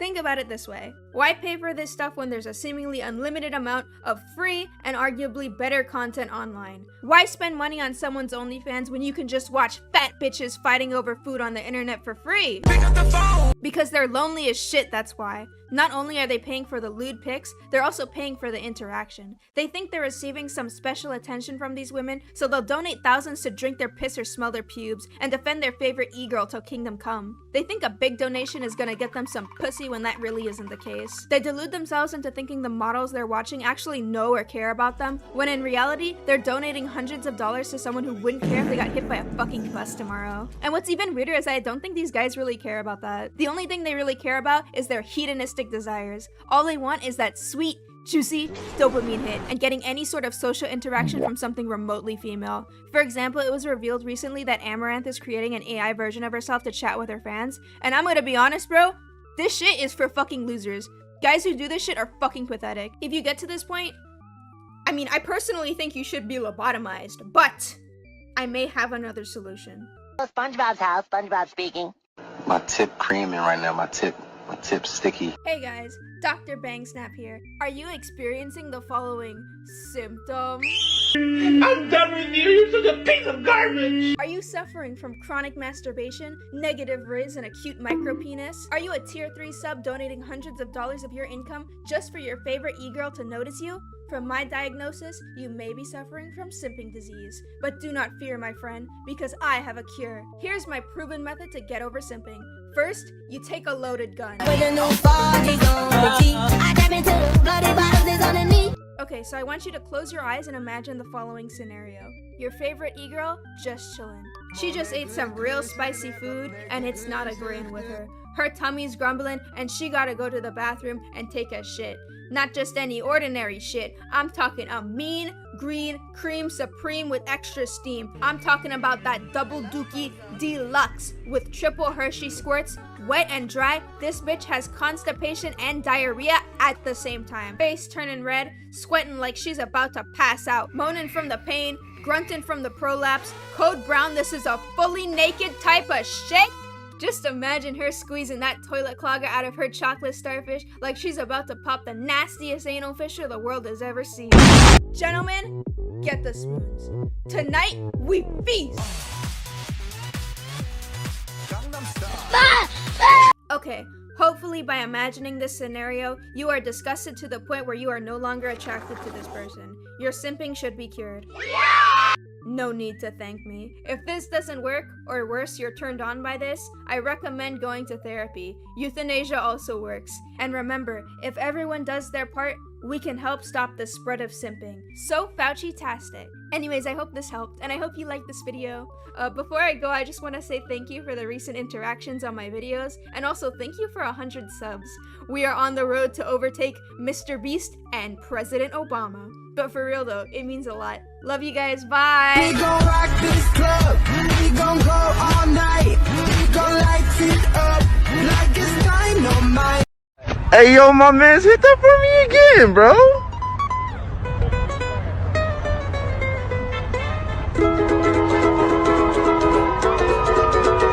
Ooh. My last video got age restricted, man. Fuck YouTube. Okay, to be fair, I probably deserved it, but still, fuck YouTube. Anyways, Twitter, more like shitter. Ha! I'm not calling it X. Elon Musk, please suck my balls. In my first video about Twitter, I was gonna have a section dedicated to cancel culture, but it came out way too long and it didn't really fit. Mainly because cancel culture pretty much encapsulated all the issues I have with sites like Twitter. The overly sensitive behavior, the toxicity, the virtue signaling, the god-awful takes, the insanely long Twitter threads marking down every mistake someone has made since the day they were born. So I just said fuck it and decided to make a whole separate video for cancel culture instead. As usual, I tried my best to categorize things, but forgive me if I jump around a bit. Also, this behavior, let's be honest, it's mainly Twitter and like certain parts of TikTok. So if I say people on Twitter, just know I'm referring to cancel culture as a whole. It's just easier to say people on Twitter rather than people who engage in cancel culture or something like that. Also, one more thing. Keep in mind, this video is pretty generalized. So I may bring up an example from like 2 years ago or something that might be kind of old to demonstrate what I'm talking about. But you know, you clicked on this video to watch me bitch about Twitter. So bitch about Twitter is what I will do. Also, okay, last thing, I promise. I love you. Okay, now we can start. Huh? Damn, I'm hungrier than a bitch. Let me see what they got in this bitch. Oh shit! Motherfucking Cuban sandwich! Bitch, do I look Cuban to you? I want a nigga sandwich! A motherfucking nigga sandwich, bitch! Now you're probably wondering, bang snap, bullier of degenerates and hater of women and minorities. Isn't it a bit hypocritical of you to be hating on other people hating, you ugly fucking bitch? First off, do not ever speak to me like that again, you stupid piece of shit. Second, I'm based, so that means it's cool when I do it. And third, and probably the biggest reason as to why cancel culture fails, is because it targets the wrong people for the dumbest fucking reasons. I'm gonna be honest, okay? Hear me out. I don't think there's anything inherently wrong with calling someone out when they do something shitty. And I mean like genuinely shitty. Like if you get caught trying to meet a kid, dog, get the fuck out of here. Then he waddled away, waddle. If they actually do something fucked up, by all means, proceed. Here's the problem though. While on paper cancel culture doesn't sound like a bad idea, it's just when it's used by, let's say, people on Twitter, who are notorious for being the biggest idiots on the fucking internet, is when it all goes to shit. I could name about a dozen people off the top of my head who deserve to be dragged for the shitty things that they've done. But out of all of the people on the internet who you could rightfully hate, why Mr. Beast? Like, what the fuck did he do? The dude seems like such a genuine guy who's trying to help, and people on Twitter hate him for such stupid reasons. At this point, Jesus Christ himself could come down from heaven and people on Twitter would find a way to cancel him. And that's honestly the biggest problem with cancel culture. I've mentioned this before, but people on Twitter are very easily offended. They're such fucking pussies that even the smallest thing, the most inoffensive statement will set them off. Combined with the fact that these people are fatherless losers, whose only form of self-worth comes from canceling people on the internet, you can probably see why people get canceled for stupid shit all the fucking time. And I'm probably not the first to admit this, but I watch people get canceled for shit I do daily. Fuck that, dude. I'm going to hell for stuff I've said on Discord alone. Anyways, I'm getting sidetracked. People on Twitter are really petty and get mad over really stupid shit. Here are a few of my favorite examples that I could remember. So, there was a Japanese ad on Twitter about a family eating McDonald's, and a bunch of filthy fucking losers on Twitter got mad at this because they thought it was racist, homophobic, and pedophilic. Somehow. Remember when people on Twitter tried canceling a girl because she wore a quote-unquote black hairstyle in Animal Crossing? Quackity, a Mexican YouTuber, got canceled for, get this, speaking Spanish. Mr. Beast got canceled for curing blindness and helping the poor? What? Dream got canceled for using music in his videos and doing the SpongeBob chant. Okay. J-Schlatt got canceled for squinting because according to Twitter, squinting is offensive towards Asians, despite the fact that J-Schlatt never mentioned Asians at all. Like, all he did was squint. Tommy Innit got canceled for something? To this day, I don't know why people were mad at him. I've looked at multiple YouTubers talking about it, articles, wiki pages, tweets, and I honestly could not tell you, but they were dragging his ass for something. And this isn't even mentioning all the people who have been canceled over the most tame, inoffensive jokes I've ever seen in my life. Block me if you think the joke Skeppy made was funny. Wrong! If you say shit like this, you for real need to shut the fuck up. Nobody fucking cares, dude. Unfollow, do not interact with you. Shut your bitch ass up, ugly ass nigga. Nobody give a fuck about you, stupid bitch. You and your 24 followers have an ass. Goddamn, shut your bitch ass up. Fat fuck. I'm gonna be honest, if you get offended by something as safe and PC as a joke made by a Minecraft YouTuber, it might be time to step the fuck off the internet, dog. Big shock. I'm not letting people on Twitter of all places tell me what is and isn't funny. Y'all literally got your sense of humor from fucking Tumblr, okay? Y'all are not funny! People on Twitter also have a tendency to blow things way out of proportion in an attempt to make things seem way worse than they actually are. They like to misinterpret things in the worst way possible and remove context from certain situations to intentionally make people look bad. You can really see these people grasping at straws trying to find reasons to cancel people. Hell, you don't even have to fucking do anything. People on Twitter will cancel you just cause. They're just making up shit to be mad about at this point. These are such insanely stupid things to get upset over, but people on Twitter will absolutely lose their shit over stuff like this. Y'all are getting angry at people and trying so hard to ruin lives over fucking nothing. It's pathetic. Y'all have mega-link pedos parading on your site, yet lose your shit because someone had a different opinion, or they made a joke, or they said guacamole nigga penis. This is really the shit y'all worried about? It's pretty obvious at this point, but these people don't care about actual victims or problems or any of the stupid bullcrap like they say they do. They just want drama. They just want to sip tea and drag people. That's probably why they go after people like Mr. Beast when he hasn't done anything wrong, because Mr. Beast is popular and talking about him will get them likes or something. Seriously, how did Mr. Beast get more hate than someone like Lion Maker or Mini Lad? The fuck? Hungry as shit, yo. The fuck is this? I got the wrong sandwich. I don't want that shit. Twitter users are notorious for being really toxic, and usually I vibe with toxic behavior. I'm a bit of an asshole myself, and I'm not gonna lie, seeing people acting like pisswipes on the internet can be pretty entertaining most of the time. But Twitter isn't toxic in a funny, entertaining way. They're toxic in an annoying, cringy, stupid way. Mainly because people on Twitter are not trolling, and most of the dumb shit they say is meant to be taken completely seriously. And with pretty much every other website I use, with few exceptions, they're at least somewhat self-aware of how toxic or stupid they are, and most of the times they're just fucking around. But not Twitter. People on Twitter think that they're the white knights of the internet. People on Twitter will say some like just really awful, fucked up shit to someone, and then turn around and think that they're such morally good people for doing so. The fuck? Dude, either be nice or just admit you're a toxic asshole like the rest of us and move on. This is kind of why I hate the way Twitter uses buzzwords, because they use them as an excuse to spread unwarranted hate towards people. It's kind of hard to hate on someone for seemingly no reason. However, if they can slap a label on someone that paints them as a bad person with little explanation, then it's a lot easier to justify being hateful towards that person. It's a lot easier to justify hate towards someone when you label them as a racist rather than, you know, someone who disagreed with you on something. And if you're disagreeing with someone on Twitter, you're probably the logical one in that situation. A lot of the opinions on Twitter are fucking dog shit. Now these words have lost all meaning and impact because people on Twitter like to overreact and use them everywhere. Anyways, because they slap these negative labels onto people, they then feel morally justified to say some really fucked up shit to people. And again, not fucked up in a funny way. Remember, these are supposed to be morally good people. Remember when people on Tumblr bullied a child to the point where she tried to off herself because she drew a Steven Universe character too skinny? Yeah, that's the type of people we're dealing with. Seriously, how can you act like this and still think you're a good person? I remember when Jacksepticeye was being cancelled for making fun of Amber Heard fake crying and posing for the paparazzi, and people on Twitter made fun of his fucking dad dying.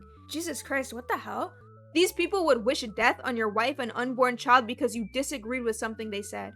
These people would dox, stalk, and harass someone over the most minuscule shit. These people would cheer at a death or personal tragedy simply because they do not like you. These people would unironically tell you to off yourself over a joke. Remember, these are supposed to be morally good people. They preach about empathy and ethics and how you're evil for disagreeing with them, blah, blah, blah, all that stupid bullcrap. No, they're just assholes. Toxic, stupid assholes, and not even funny ones. And again, I don't think I would care about most of this hate if it was directed at someone who actually fucking deserved it. Or was at least ironic. Like if it was a joke or a troll, I wouldn't care that much. I'd just say ignore it and move on. But no, these people are completely serious. They're genuinely just awful fucking people who lack the self-awareness to see, and it's frustrating to watch. I hate to admit it, but it kind of bothers me. I know I kind of sound like a pussy saying, oh boo-hoo, they're spreading unwarranted hate on the internet. But you get what I mean, right? I'm also gonna mention Twitter threads and how people on Twitter love bringing up the past. Because you better believe that if people on Twigger catch you lacking, they're gonna make an entire Twitter thread listing all the terrible things you've done since the day you came out your mama. Like they'll just go through old tweets or dig up dirt on someone that's like 10 years old, compiling every mistake you've ever made in a list made by some fucking no-life loser on the internet. This is the most unemployed behavior I've ever seen. Don't you people have kids to groom or something? Fuck out of here. No, look at this one. You look like Bobby from...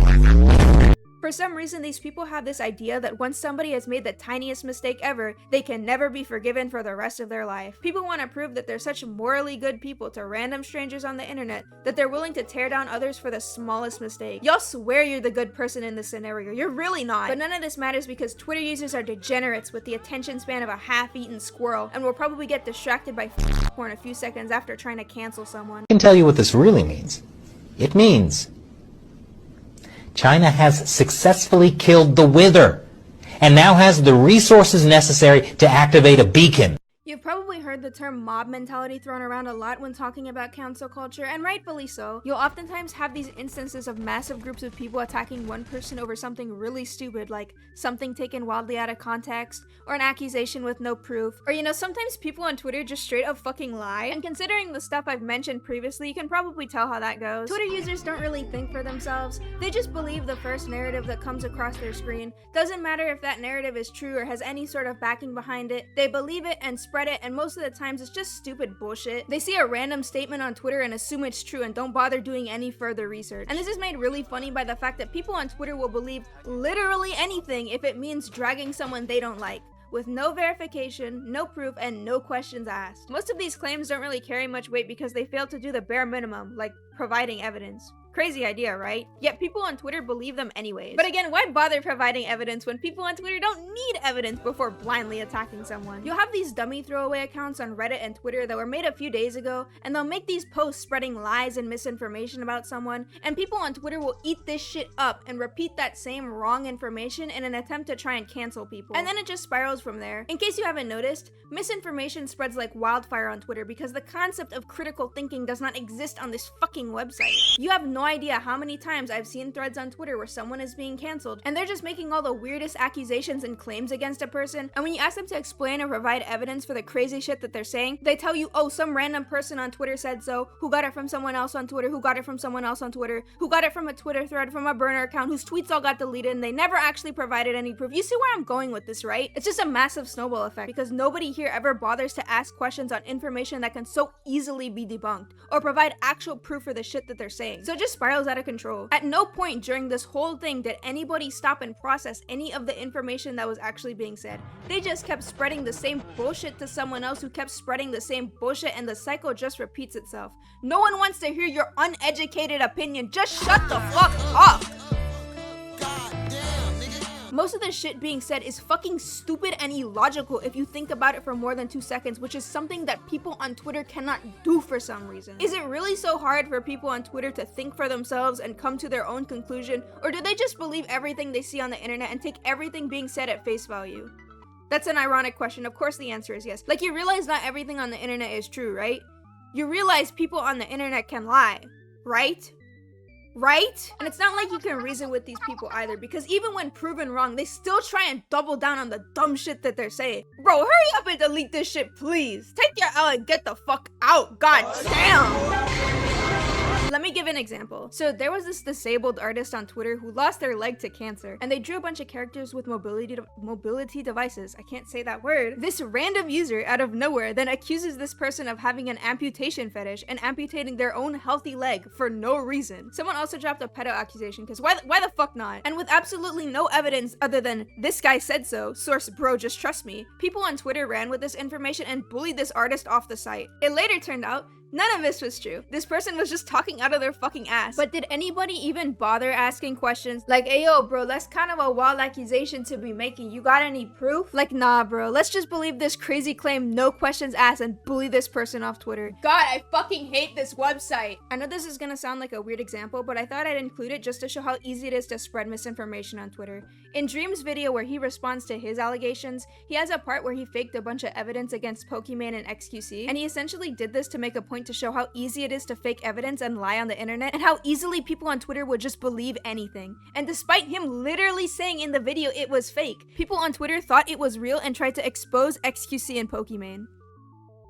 Dude, there's no way Twitter users are this dumb. Actual diarrhea tier listening skills. Dude, I swear, spreading misinformation can be funny as fuck sometimes because these people just believe the dumbest shit. It is so easy to spread lies on Twitter, it is fucking comical. Okay, last example. So recently a romantic AMV of Verbalace and Charlie from Hasman Hotel went viral, and it was pretty spicy. And by all means, this situation is absolutely hilarious. But of course, people on Twitter have to ruin it. Someone falsely accused him of commissioning this AMV from a 15-year-old with no proof. Again, just talking out of their ass, completely false. And this misinformation got spread all over Twitter. You know, I feel like false accusations like this should be treated a bit more seriously. Oh wait, I'm getting ahead of myself.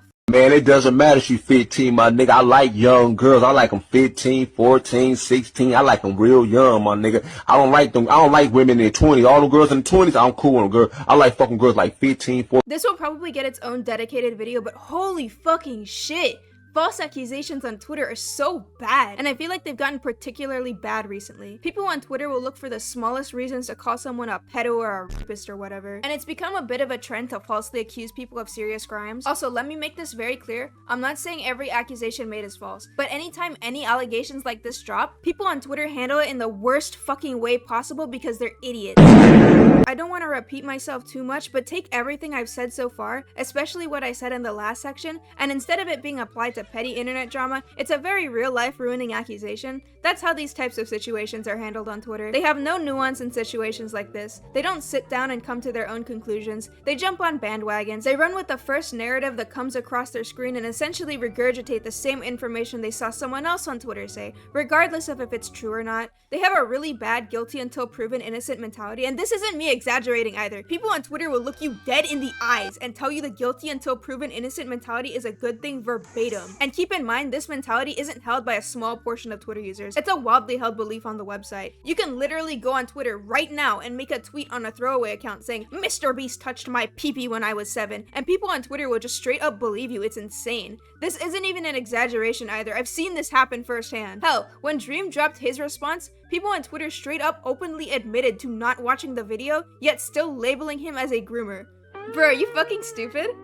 I get it. The video is 1 hour and 22 minutes, so it's a little longer than the average attention span of someone on Twitter, but if you're not gonna watch the video, then why even speak? Why even give your opinion? Bro, just shut the fuck up at that point. Shut up, nigga. Baden Huratushiyu, Biden, Flash. Yeah, Dream's cringe, his fans are annoying and he looks funny, but to accuse someone of a fucking crime like that and not even give them a chance to defend themselves is crazy. Just laugh at his goofy chin and move on. Why the fuck people on Twitter always gotta ruin the joke, man? Y'all so fucking annoying. And honestly, this wouldn't even be so bad if people on Twitter just stayed neutral and listened to both sides before jumping down someone's throat. Because regardless of what diaper shitters on Twitter will tell you, you're supposed to stay neutral and listen to both sides before drawing a conclusion. Y'all can get mad at me all you want for saying that. I don't care. I don't give a fat hairy shit. When you stupid fuckers learn how to operate a shower, then we can talk. I don't know how many of you remember the situation with Quite, latest victim of they them pussy. TLDR, back in March of 2023, Quite was accused of a non-consensual act, and people on Twitter, instead of remaining neutral, instead of waiting for both sides, they just completely dogpiled Quite. They started calling him all sorts of terrible things and labeling him as a rapist without even giving him a chance to defend himself. And if you even suggested the idea of staying neutral, people on Twitter would have dogpiled you too, calling you a rapist offender and telling you that you need to kill yourself. Turns out Quite was innocent. Oops! It's fucking embarrassing how many tweets I saw quickly get deleted as soon as his video dropped. Fucking clowns. But the worst thing about this is that it isn't a 1 or 2 time thing. People on Twitter have a history of doing this. Hell, the Verbalace shit happened as I was making this video. They do this a lot, and Quite isn't even the worst example either. There are hundreds of false allegations like this on Twitter, with some even including fake screenshots and videos. I get wanting to help victims of terrible crimes, but people on Twitter just go about it in the worst way possible. But again, I'll probably elaborate more in another video. Also, I don't know where else to put this in the video, but no Twitter. A 2-year age gap is not grooming. And that's all I really have to say about cancel culture. Hopefully I got everything. Sorry to leave the video on a bit of a negative note. I gotta go sell Fent to some kids behind a Denny's. Love you guys, bye!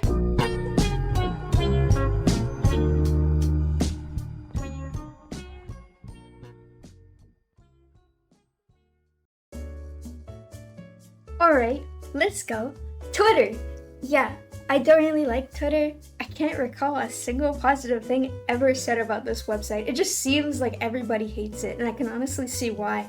Twitter is the place I go to see some of the biggest scumbags the human race has to offer, giving some of the dumbest opinions I've ever seen. Like, just some real garbage takes, bro. This entire site is just filled with some of the biggest morons who try desperately to seem smart or moral. Just some of the most insufferable people with some of the most toxic behavior I've ever seen. Like, they just sit on Twitter all day being assholes because they don't have a hobby and can't make friends, disappointing their parents because they genuinely can't think of anything better to do with their time. They really just be on Twitter writing these insanely long, idiotic threads canceling people. Like, y'all really don't have nothing better to do with your life? Really? This is why people don't like y'all. Stupidity like this only flies on Twitter. Anywhere else, they're gonna think you're a fucking idiot or something. I honestly don't understand how these people think that they're morally better, yet they're so oblivious to the rest of the internet disliking them. With every social media platform, I can at least get some form of enjoyment, even if it's like ironic enjoyment, like laughing at stupid people. But I can't really say the same about Twitter. Most of the people on here either piss me off or make me sad knowing that my generation is dying, and there's absolutely nothing I can do about it. But today, I wanted to sort of break down why exactly I don't really like Twitter. So, yeah, enjoy. Twitter is filled with degenerates. I don't think this is a controversial statement, because honestly, I feel like there's a reason Tumblr died as soon as it banned inappropriate content from its website. And because these people can't last a single day without busting a I'm gonna come. They left and took their fat furry fart pics with them. I can't even scroll through a hashtag with seeing some weird, disgusting art. These people are just straight up deprived, bro. Anyways, echo chambers. You guys have probably heard of the term echo chamber. An echo chamber refers to a discussion in which a person's own beliefs are amplified and reinforced because they surround themselves with only people who have those same beliefs. If you've used Twitter for more than 5 minutes and have somehow come out of the ordeal with no severe brain damage, then congratulations, you probably heard or experienced something like this. But you've probably never heard why exactly an echo chamber is bad. Well, if you constantly surround yourself with people who only validate you, you'll never receive any sort of criticism and you'll never be called out for behavior that is objectively bad. You will see every toxic and terrible thing you do as normal and justifiable, and you'll never get the help you need to actually fix your problems. Your disgusting, nasty problems. And these issues will just continue to screw up everything in your life until you're left feeling sad and miserable. Here's a more easily digestible summary. Before internet, I wanna fuck toasters. Don't be a fucking retard. Grow up. After internet, I wanna fuck a toaster. Google, find a community with 1,000 plus members about people wanting to fuck toasters. Fuck up your life. This is a bit of an issue on the internet in general, but on Twitter it's amplified to such a considerable degree. You'll just find these communities of people who will constantly validate everything you do, no matter how vile or disgusting it is. The craziest example of people normalizing degenerate behavior is when people on Twitter try normalizing being attracted to actual children, out here trying to be the next Epstein or EDP or some shit. My dick is in love with pain. They also tried normalizing being attracted to actual animals. Twitter is an amazing place, guys, I swear.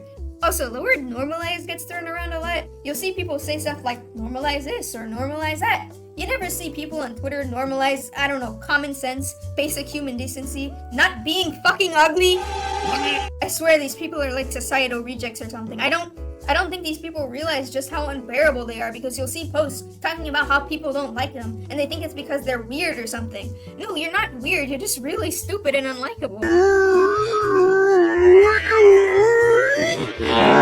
You can be weird or different and still be likable. You just choose to be an insufferable cunt. They act like it's because of their identity or because of certain things that they like fandoms, when in all actuality, they're just annoying.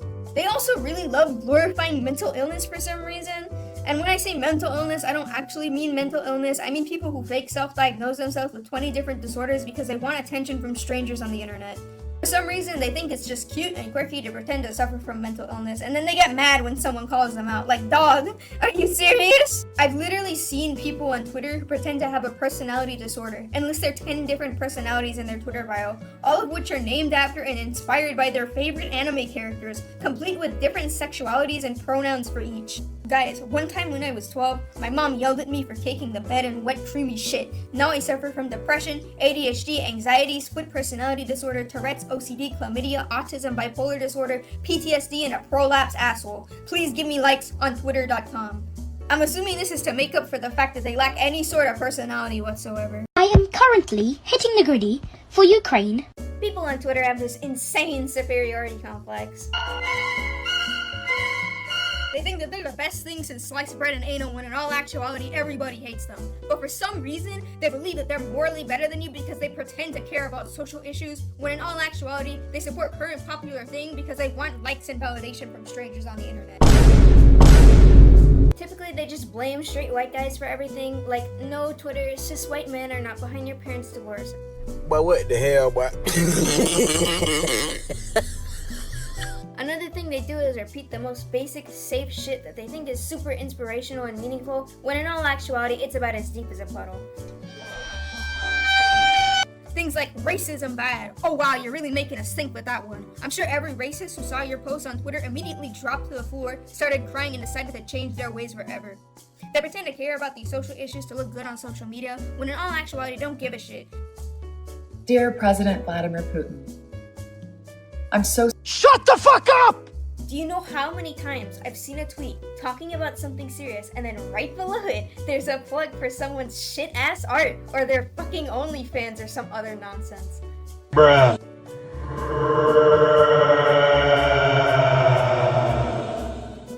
They act like they're better than everyone else because they virtue signal, when in all actuality, they're incredibly toxic and extremely manipulative, bullying people who don't align with their unreasonably stupid standards, and tearing down people for even the smallest of things.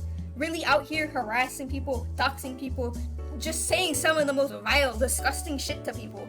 Acting as if they've never done anything wrong in their entire lives. Like they'll dig up something some YouTuber did 6 years ago in a private Discord server out of context and try to ruin their life for it. It's fucking pathetic.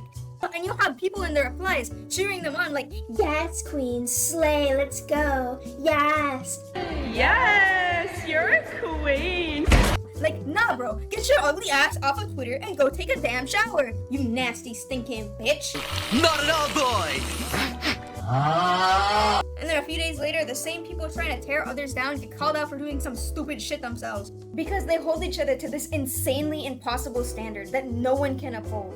And then they just tear into each other constantly like a pack of wild animals. It's genuinely toxic behavior. Either that or they get caught grooming a kid or something.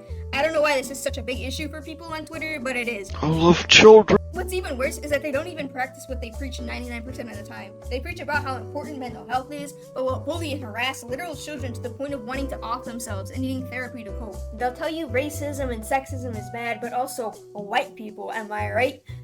How about those men, huh? Let people enjoy things unless it's something that we don't like. Be open-minded and tolerant, but also let's threaten violence against people who have a different opinion than us. Always be kind, but also let's send death threats to a pregnant woman and her unborn child. I'm sure people will totally be on your side after this. Let's dox and harass a literal child for having a hairstyle in a video game. Aren't we such amazing people, guys? Aren't we so tolerant and wholesome? Aren't we so kind and brave and stunning? And they can't even keep to their own subgroup of Twitter. They have to spread to other corners of the internet like a virus, demanding that people follow the same moral code as them. As if they have any sort of moral authority. Like, bro, who the fuck even are you? I might have several mental illnesses, unresolved trauma, and hatred for everyone and everything around me, but trust me guys, I am morally superior to you in every way, and everyone should follow my worldview and ideologies. Do exactly what I say or else. Another thing I don't really like is when people on Twitter will get offended on behalf of someone else or behalf of an entire group of people. Like, I speak for this entire group of racial minorities when I can guarantee you the majority of people who have said this have never spoken to a minority in their life. Either that or they're a light skin. And whenever they're having any sort of discussion or trying to make a point, they have to blow things way out of proportion and use straw man arguments and a list of buzzwords just to get people's attention. Everybody who disagrees with me is a bigot, racist, sexist, fascist, homophobe, poopy head, whatever, because people on Twitter hate the fact that other people might disagree with them or have a different opinion. And when they're not calling you buzzwords, they're calling you a fucking slur or something. I don't know, have you guys tried having a productive discussion?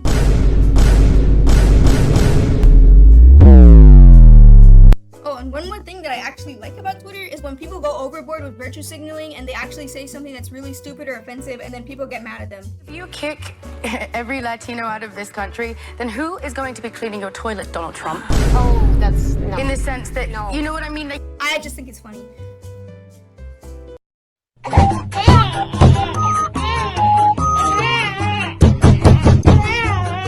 People on Twitter have a tendency to get offended at the dumbest nonsense, bro. Guys, a Minecraft YouTuber farted on stream. I'm gonna write an entire Twitter thread on why I'm traumatized by this. Only real SMP Live veterans will know. Holy shit, this generation is fucked. I really, really don't understand how people can have this extremely narcissistic mindset that everyone and everything on the internet should just bend to their whim and accommodate them because they got offended by something. Can I put my- It's insane to me how they think that the world should just revolve around them and should cater to their idiotic needs. As if they're the main character, the most important person to ever live. Like they're the center of the universe or something. Fucking grow up.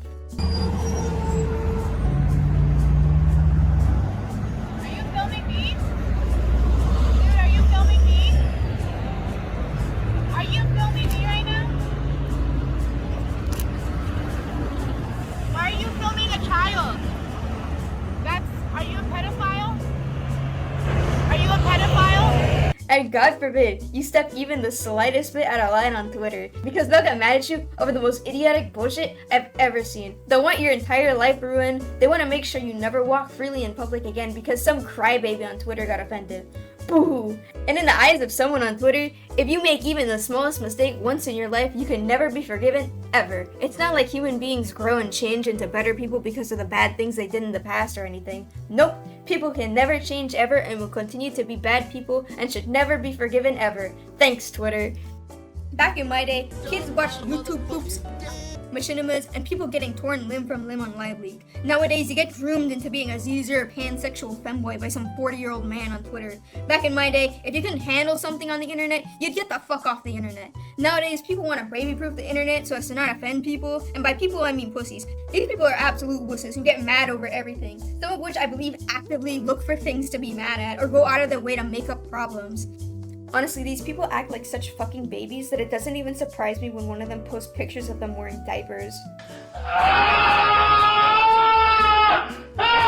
They're so overly sensitive and unbelievably easy to mess with. I genuinely wonder how these people function in the real world if things don't always go their way and they have meltdowns in public because something didn't meet their extremely petty demands.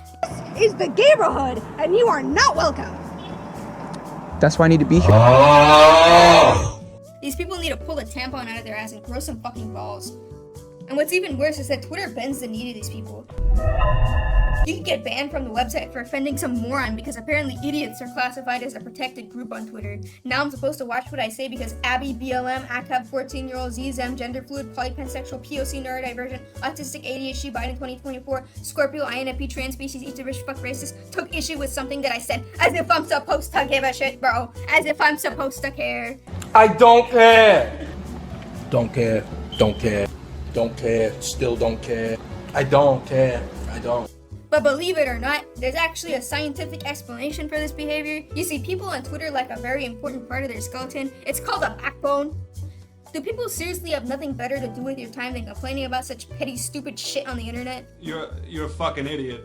I've literally seen people on Twitter post constantly, 10 times every hour, over 100 tweets a day. It's actually insane how much time these people spend on this website. Like, y'all don't even have other things to do, errands to run, friends to speak with, a fucking hobby?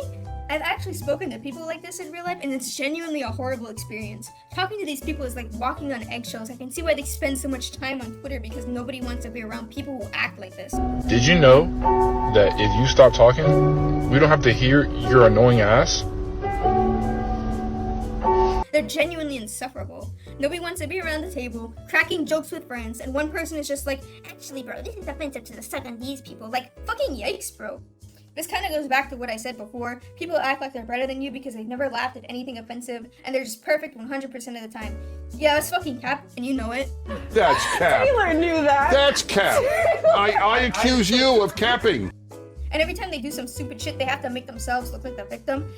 Seth wants to know what you're weaponizing your neurotypical privilege by asking them to do the issues. One thing I do find funny is when people say stuff that's actually insensitive as fuck.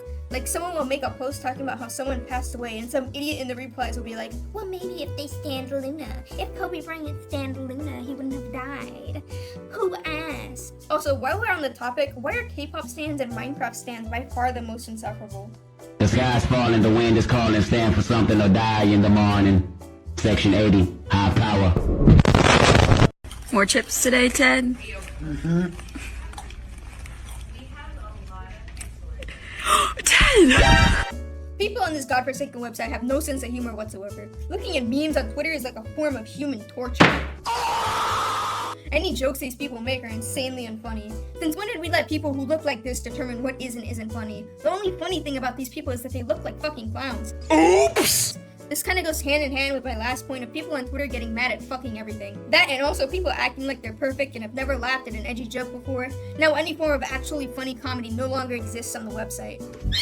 All these people laugh at are wholesome memes, celebrity reactions, and relatable caption images. It is the safest, most bland, factory-produced garbage I have ever seen in my life. And I've heard rap songs from e-girls trying to break into the music industry. That's how you know this shit is bad.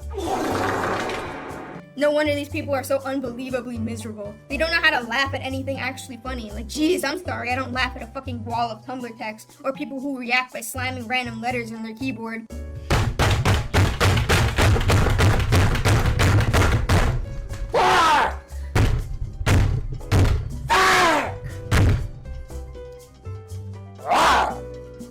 My current theory is that because people on Twitter have no fucking friends to joke around with, they don't know how to properly identify an actual joke. The concept of making a joke or having a sense of humor is foreign to them, because they simply never learned. Another thing is when people on Twitter try to come up with some sly, witty remark just to be an ass for no reason. And by witty, sly remark, I mean an insult that they copy-pasted from someone else's tweet, because no one on Twitter has the brain cells to come up with anything actually original. And most of these insults aren't even remotely funny. Like they've never learned how to come up with any decent comebacks growing up in school. Your life is so sad. Yeah, because you're in it. They'll say some unfunny line like, "Who hurt you?" And again, they just do this to be assholes. They want to look tough on the internet when in all actuality, they're just losers. They spend all day on Twitter and never leave their house. I'm just saying, hypothetically, right? Hypothetically, you could push these people into a puddle of dirty water in real life and they would just start crying. I'm not saying I would do it, I'm just saying hypothetically. Here's one of my favorites. I live in your head rent-free. Do you know what lives in your head rent-free? Mental illness. Please fix the relationship with your father now. Actually, now that I think about it, some of these copy-pasted insults might be too offensive for people on Twitter. So those aren't allowed either. The last thing I don't really like about comedy on Twitter is whenever there's like a really funny joke or internet meme that gets shared around, people on Twitter always ruin it. Either by repeating it over and over again until it becomes annoying or just straight up being unfunny. Poggers! One example is the OK Boomer meme. I don't think I've ever seen a meme die faster than when Twitter got a hold of OK Boomer and ruined it for everybody. Whatever you say, Boomer. For a lot of their original jokes, they're just inserting their own politics or twisted morals into memes or trends, and it comes off as forced and preachy, like they never learned how to set up a joke before. Guys, the Red Can't meme, here's why.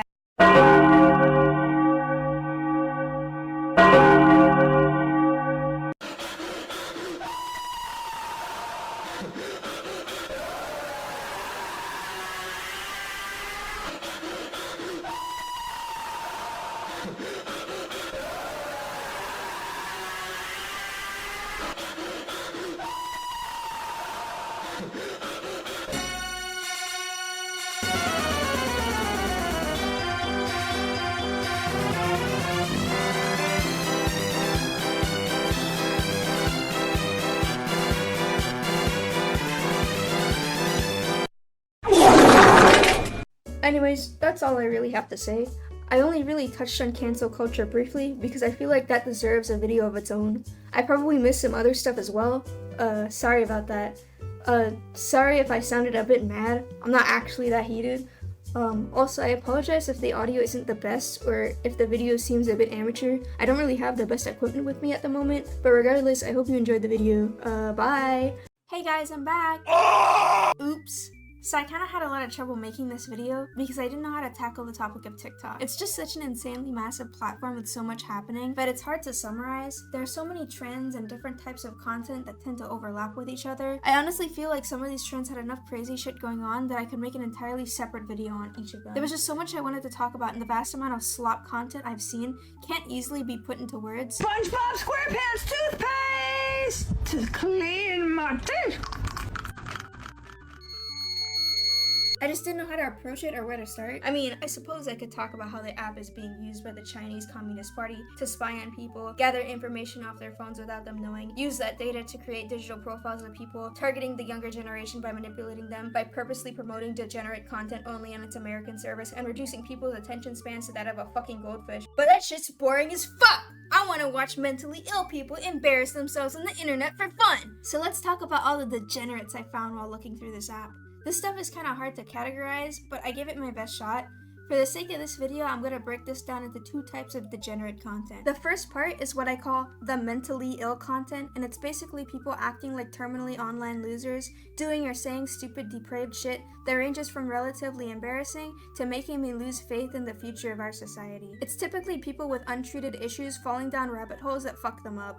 You may see a lot of these people in compilation videos here on YouTube. The second part is what I call the e-celeb wannabes, and it's basically people dancing or lip-syncing or engaging in cult-like behavior or trying to be trendy and entertaining in a desperate attempt to become famous. You will often see these people doing dangerous challenges or weird trends. They will literally do the dumbest shit for even the smallest crumb of clout. In this video, I'm going to be talking about the mentally ill content, and I'll save the other stuff for another video. Got it? Okay, let's go.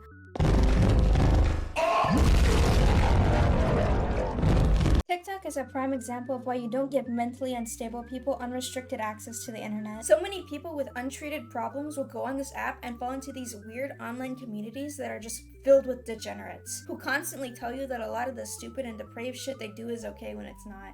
As a result, a lot of those untreated problems never get resolved. If anything, they manifest and get worse, as these people engage in self-destructive behavior that basically just fucks up their life and ruins them mentally to the point where they can't function in the real world anymore. Something, toaster fucking metaphor. Seriously, this has become such a huge issue on the internet, I'm surprised there isn't a name for it yet. And TikTok is no exception to this. So today I went to look into these communities of degenerates and see what kind of awful videos they post. Because there are just groups of people on TikTok who will do some of the most abhorrent, depraved shit, post it publicly for the world to see, and then act as if no one is allowed to criticize or judge them ever. And then you got the motherfucker who will tell you to just let people enjoy things, and then the things that they enjoy are shitting and pissing themselves while wearing a diaper, lollies, feet, not showering, League of Legends, smoking meth probably. Yeah, nah bro, I'm gonna judge you for that shit. Sorry, but people like this have ruined any validity this phrase once had. As Thomas Jefferson once said, if a goofy ass nigga be on that dumb shit, a man is not only right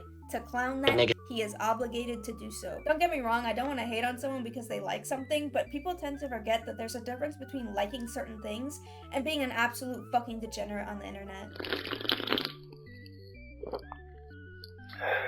I do want to distinguish between content that is embarrassing and dumb, but overall harmless, to content that is genuinely depraved and concerning.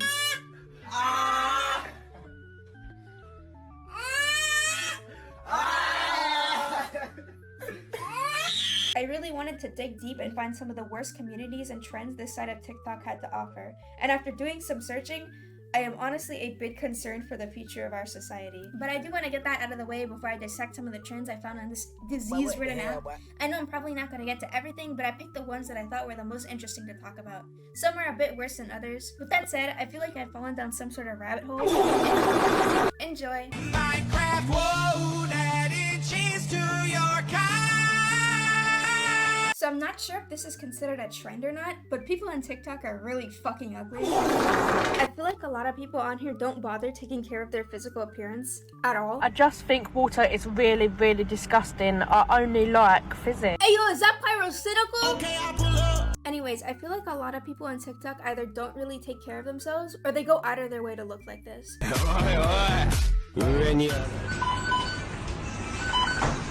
But I mainly want to talk about the Abby BLM ACAB 14-year-old ZZM phenotype, and this is why I said I wasn't sure if this was a trend or not, because it's not really bad genetics. Like I said, they will intentionally make themselves look as violently hideous as possible, and I'm not entirely sure why, to be honest with you. They range from relatively normal looking to what I can only describe as a physical manifestation of mental illness. Social media has just ruined these people. They have this dyed hair that is cut and styled in the shittiest way possible. Literal picture definition of a yee-ass haircut. Kill your fucking barber.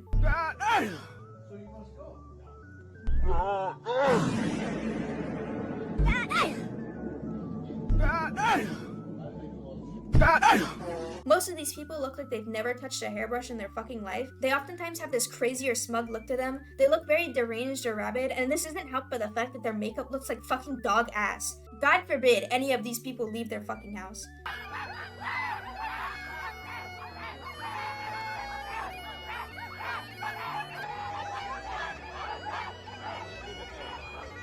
should also mention the piercings, the disastrous eyebrows or lack thereof for some reason, and the atrocious fucking drip. These people have no idea how to dress themselves. Not a fucking clue. Speaking of drip, fit check!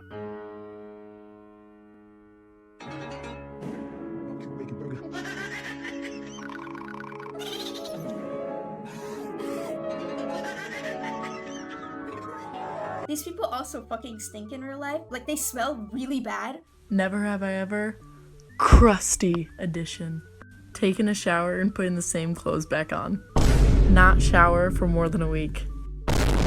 They openly admit to not showering and having really bad personal hygiene problems. Now I look at these people and I can just tell they smell like unwashed ass and garlic. They fucking reek.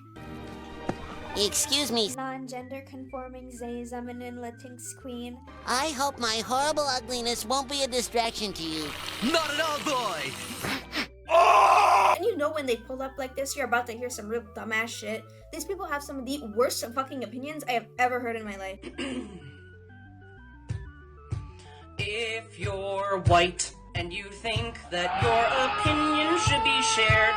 Bro, these are the unemployed, smelly ass losers spending all day posting dumbass shit on Twitter. This is what they look like in real life. Goofy. These people are also extremely entitled, just completely self-absorbed and narcissistic. My toxic trait is that I feel like a literal god when I look this hot. Like, how is this not, like, am I not worth worshipping? I am. So I decided to do the little string thing all the gals are doing. I'm hot as fuck.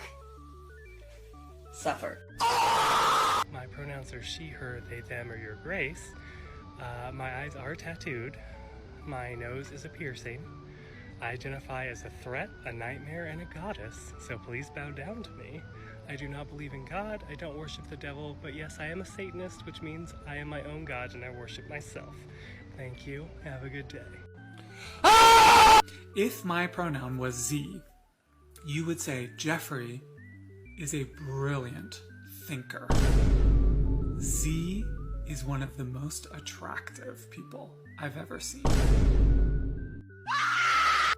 Okay, so I'm like hot, right? Really? Yeah, I mean, that has to be a mistake because... Hell no.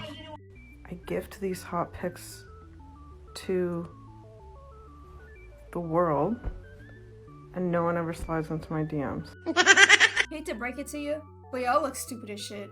And I do want to reiterate, these people actively choose to look like this. Out of all the styles they could have gone with, they chose to look like a fucking idiot. I cannot believe we traded cute emo girls for this shit, and I fully blame the Rothschilds.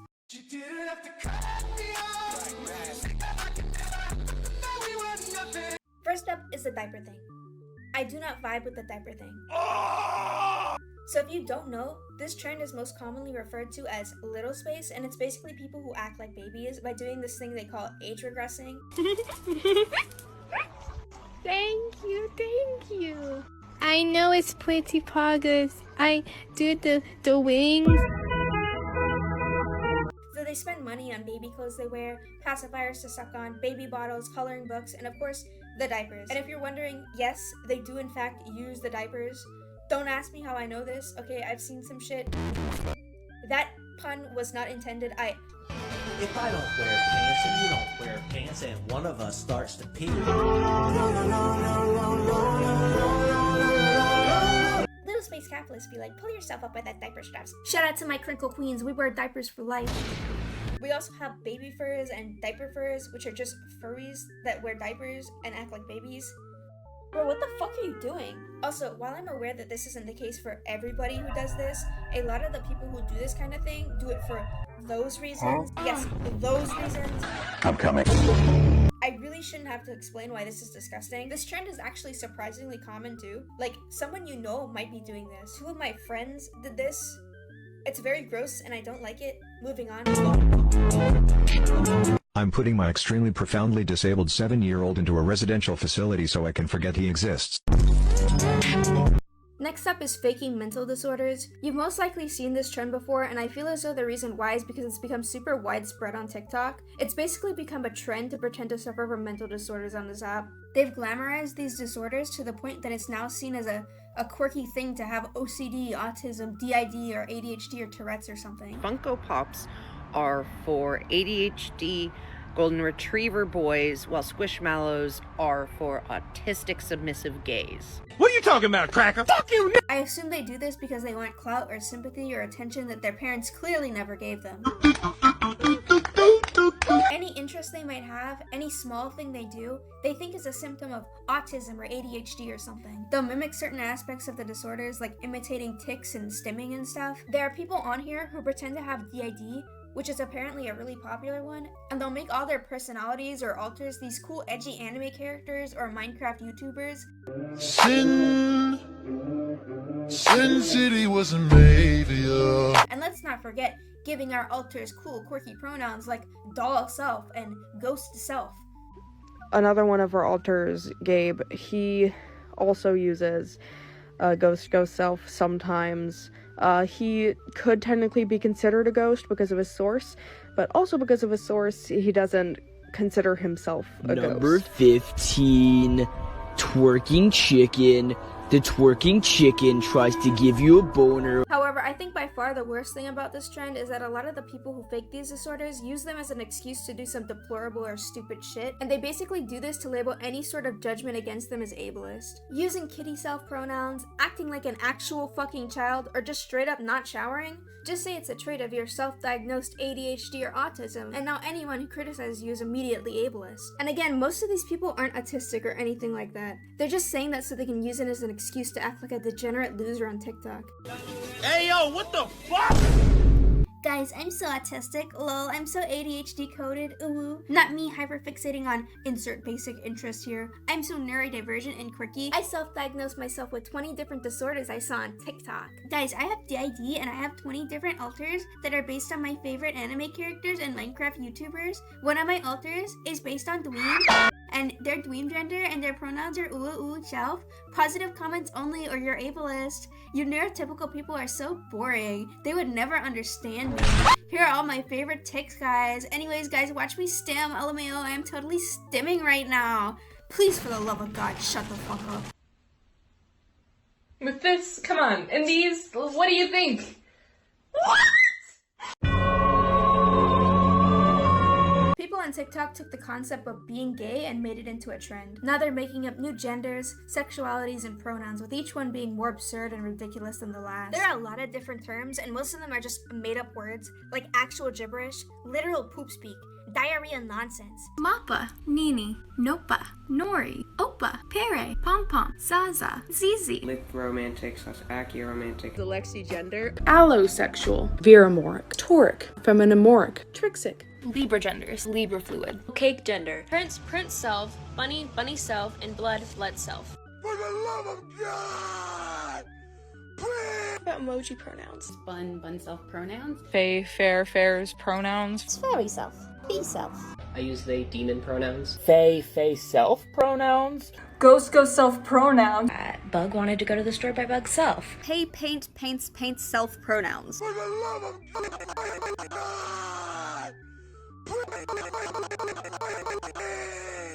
Rat's pronouns. Noun self pronoun. Frog self pronouns. They, veer, vids. Air's neopronouns. Fun pronouns. Gender floret and gender fae. Void, void self. Enders, ender self. Death self. Pixel self. Vile. Fucking incomprehensible, thank you. Now, I won't have time to go through all of these terms, but I do want to highlight xenogenders and xenopronouns. It's basically people who use pronouns like bun self, kitty self, pizza self, daddy self, fart self, and so on. This creature, for example, identifies as rat gender and uses rat self pronouns. I use rat pronouns because I'm autistic. Oh my fucking god!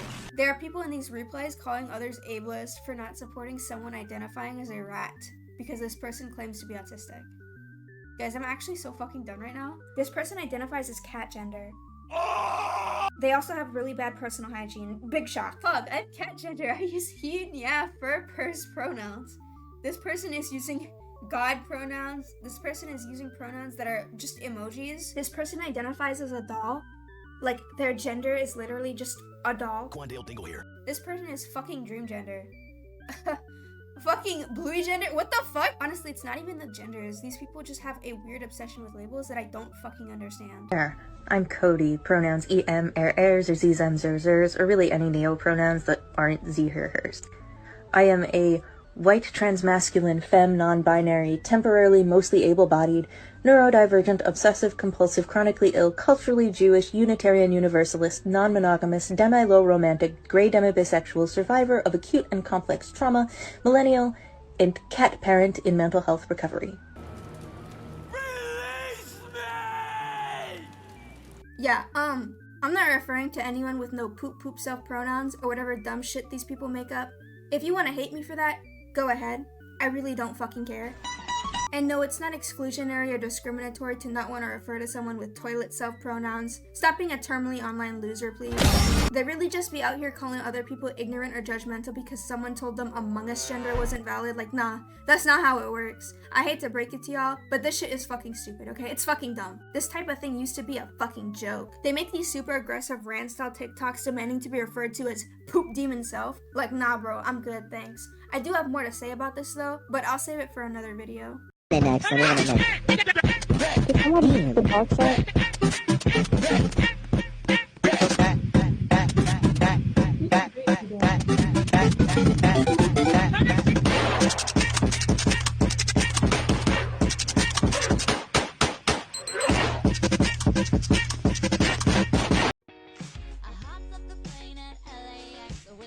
morning! Today I'm talking about some things I dislike about Reddit.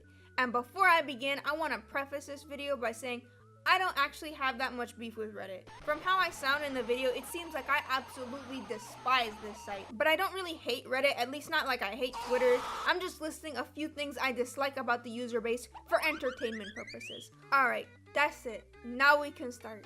Let's go! I stroke my pickle.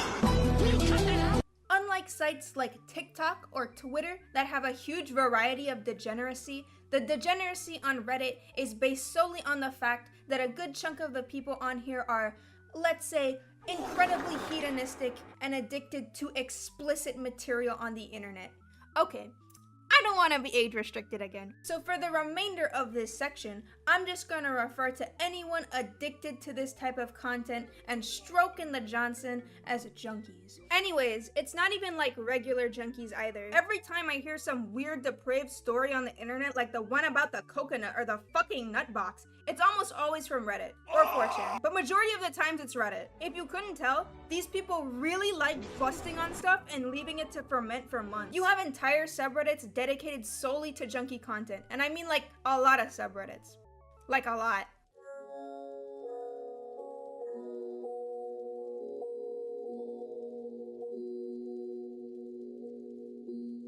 This is what I like to call Reddit's third law, which states that for every safe for work subreddit, there is an equal or opposite not safe for work subreddit. Look at this shit.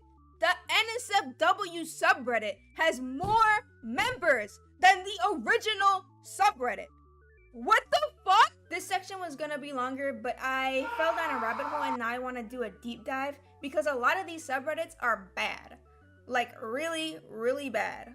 Like genuinely disgusting. What the fuck? Jokes aside, these people have a very serious problem. Like this is a genuine addiction. And the disturbing content of this material and the sheer abundance of it on Reddit is shocking. And Redditors will defend this behavior to their dying breath. Like this is really the hill they want to die on. They see no issue with this type of thing. To them, it's just another instance of let people enjoy things. And if you tell a Redditor that being a junkie and having their whole life centered around being addicted to this type of content might be a bad thing, they'll write a 10-page essay telling you why stroking they dick 30 times a day is healthy and normal, and having 50 terabytes of explicit material saved on their hard drive is actually a good thing. Fucking nasty bitch. Another thing I'll note is how junkies view real-life women and real-life relationship. It's no secret that the men of Reddit have notoriously had quite a lot of trouble interacting with women. I mean, I think there's a reason why communities like incels and nice guys absolutely flourished on sites like Reddit. Entire communities of lonely, desperate men dedicated to complaining about getting no bitches. Like, have you tried not being a junkie freak and fucking showering for once? You disgusting piece of shit!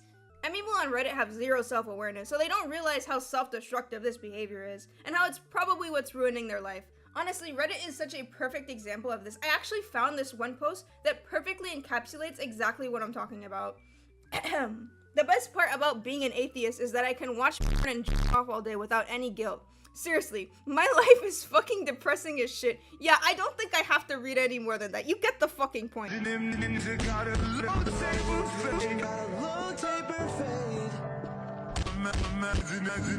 I've spoken about echo chambers before and why I dislike them, so I won't repeat myself. But the reason I bring them up is because echo chambers on Reddit are notoriously bad, and that's most likely due to the way that forum sites are set up, because they kind of have to give their users more power to operate their forums. And also Reddit mods banning people for seemingly stupid reasons, but I'll elaborate more on that later in the video. But yeah, Redditors kind of have more power when it comes to monitoring the types of content that gets posted to the site. For example, on a site like Twitter, if someone has an opinion that you don't like, the extent of your power is to type KYS, call them a slur, and block them. On Reddit, if someone has an opinion that you don't like, you can just straight up fucking ban them. Imagine being banned from an entire subreddit and being unable to interact with that entire community.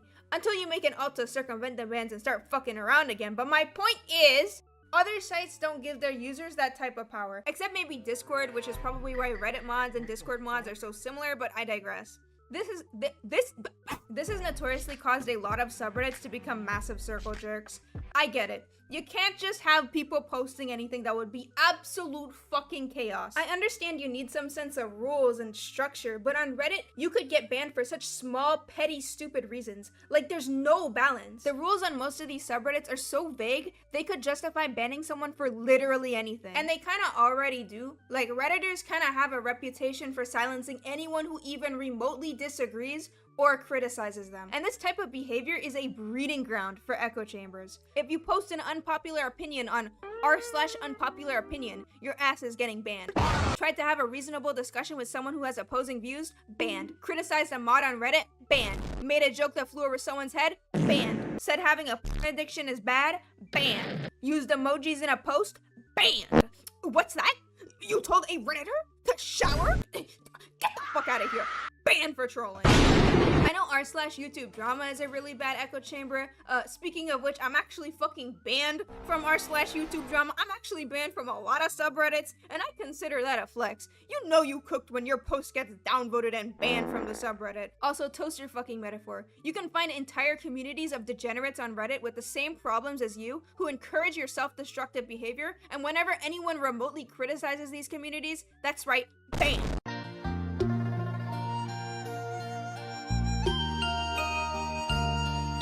Redditors kind of have a reputation for being smug know-it-alls who think that they're right about everything. And when they're not right about everything, well, it doesn't really matter because they'll just fucking ban you if you disagree with them. But they're known for thinking very highly of themselves. A good chunk of the content on Reddit is people asking for advice on something, or just asking questions in general. And on Reddit, every question is a stupid question. The responses on some of these posts are so shitty. They're incredibly passive-aggressive and patronizing to someone asking the most basic, simple questions. Like, you're an idiot for not knowing every bit of information on every subject ever. Of course, Redditors are gonna use this as an excuse to flex how smart they think they are, because God forbid you actually answer the question like a normal human being and stop being a smug asshole. You can go on any r/ask subreddit and see these people everywhere. They think that they're these super intelligent gods amongst men who are better than everyone else, and their words of knowledge are like gifts from the heavens passed on to us mortals. When in reality, they're a bunch of pseudo-intellectuals with their heads shoved up their own fucking asses. I'm worried he'll try to ban Reddit next. We're a collection of free-thinking, high-IQ individuals united against hate and fascism. We're basically his worst enemy. If he bans TikTok, he'll come for us next. My piss on the toilet paper holder today. Thank you, King. Very cool. I think this is mainly due to Reddit's obsession with internet points, or in this case, Reddit karma, because to say Reddit karma can go to someone's head would be an understatement. People on Reddit think having a lot of Reddit karma essentially makes you God. If you have a lot of karma, to the average Redditor, this means that your dick is big and your opinions are always correct, even when your opinion is absolute dog shit. You contribute so much to society. Congratulations. They think being downvoted is game over, like, ha! The people in my echo chamber agreed with me. I have won the internet. Oh no, I got downvoted on Reddit. Whatever shall I do? It's not like I have a life outside of the internet or anything. You guys realize there's more to life than internet interactions, right? Winning a fight on the internet and getting imaginary points on a screen doesn't matter as much as Redditors think it does. Especially considering the opinions of Redditors can only be shared within echo chambers they've created. And the rest of the internet not only disagrees with them, but also thinks that they're fucking stupid as shit. I mean, these people would downvote you for using emojis and saying you're not a fan of Minecraft, so it's not like any of this really matters. I'll try.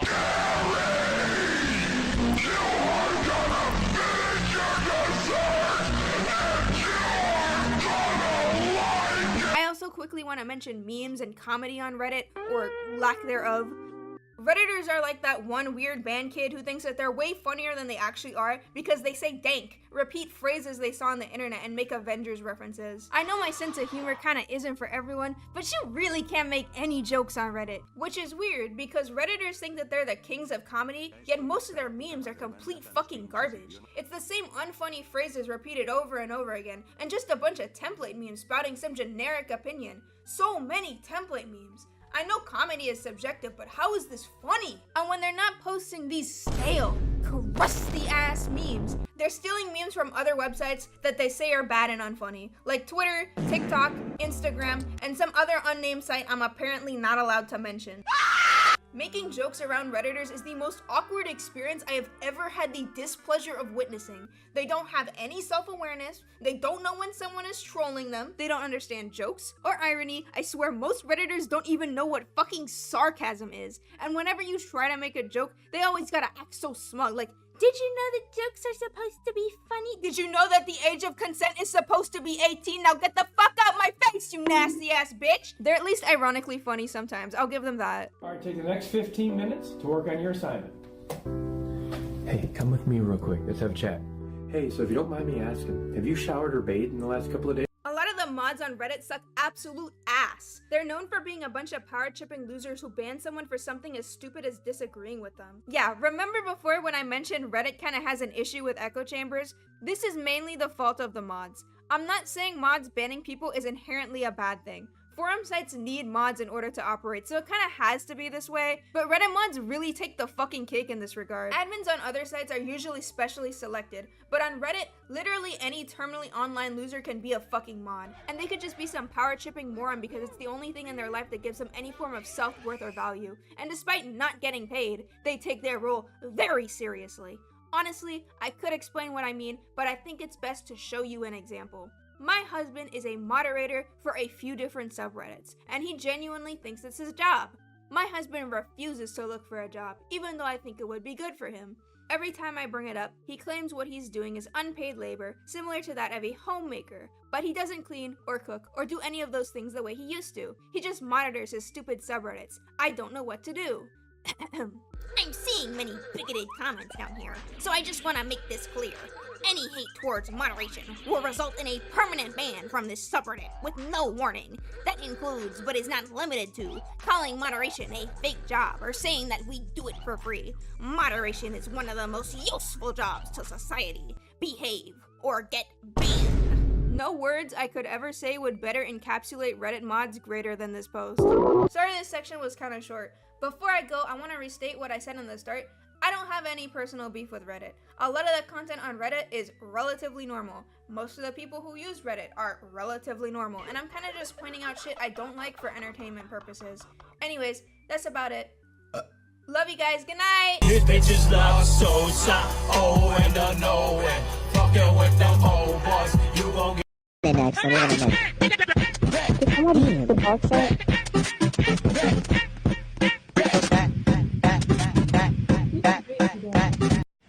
At everyone, please do not announce to the server when you are going to go masturbate.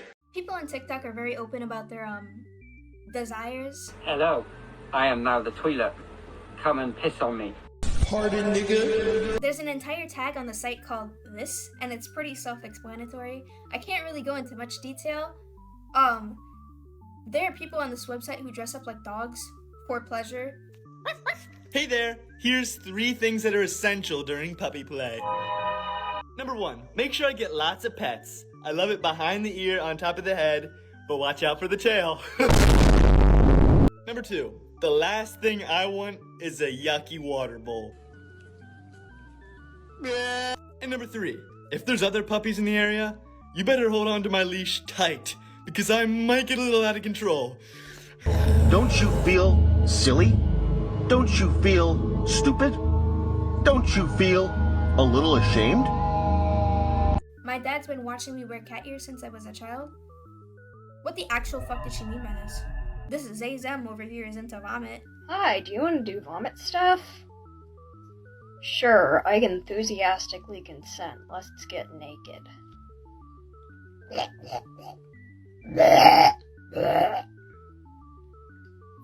That's hot. Do it again. This whole tag is people posting all the weird shit that they're into. Either that or they're just being horny as fuck. White guys, I'm in love with your farts. I'm in love with white guys' farts. I'm in love with white guys' farts. I'm in love with white guys' farts. If you're white, I hope white privilege in. Leave me a fuck all about black fart later. I'm fucking sick of you. My pussy's wet. I want to lick my pussy. Will you be showing your... I hope you've been showing your pussy tonight, baby. Be my master, Big Daddy Craig. Be my master, Big Daddy Craig. Be my master, Big Daddy Craig. You can fucking use me as a fuck doll the whole day and like literally fuck my throat until I can't breathe, but then I want to be cuddled like a baby after. What the fuck is this Mexican ass shit? Oh honey, having sex and not eating ass is like opening a yogurt and not licking the lid. That's cool and all, but I don't see a reason for you to post this kind of thing publicly for anyone to see, with your whole face and everything. This type of shit used to be private, or at least anonymous, but nowadays you got some fucker on TikTok like, "Hey guys, it's Ace Puppy Wolf Chan, pronouns vor self, and welcome back to my TikTok. Today, we are discussing diaper puppy play." I just took an online king test, turns out I'm 100% a pet, yeah. What? I'm sorry, but why do you have a dog collar on? Well, how do I explain this? It's more of like a kink. A dog collar was like the only thing that could like fit me right now. I don't even think it's the fetishes themselves, at least for the most part. What the fuck? What the fuck? I think it's mainly the fact that they thought it was a good idea to get dressed up in bondage and make goofy ass videos talking about how they want to be fucked in the ass or something. We love casting spells. Dude, if you want to be tied up and pissed on in the comfort of your own home, that's fantastic. You go right the fuck ahead and do that, buddy. But other people don't want to see that shit. I don't care about your fucking piss fetish, dude. And for the love of God, please stop doing this shit in public.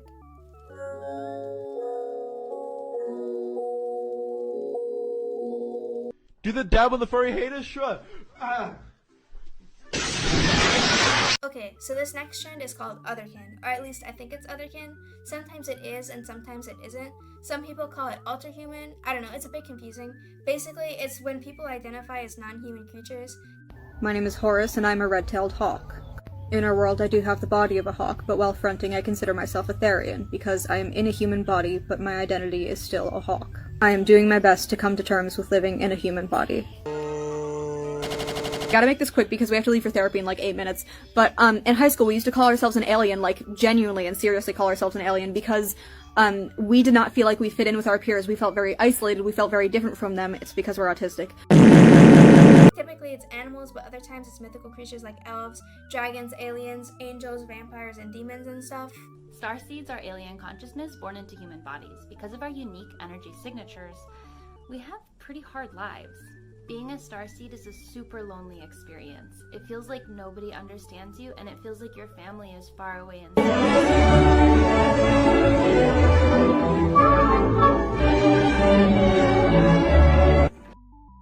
There's a viral tag on the website called Witch Talk, and it's filled with people who think that they're witches. They pretend to hex people and stuff. This is actually funny as fuck. We have Fictionkin, which is basically people who believe that they are incarnations of a fictional character.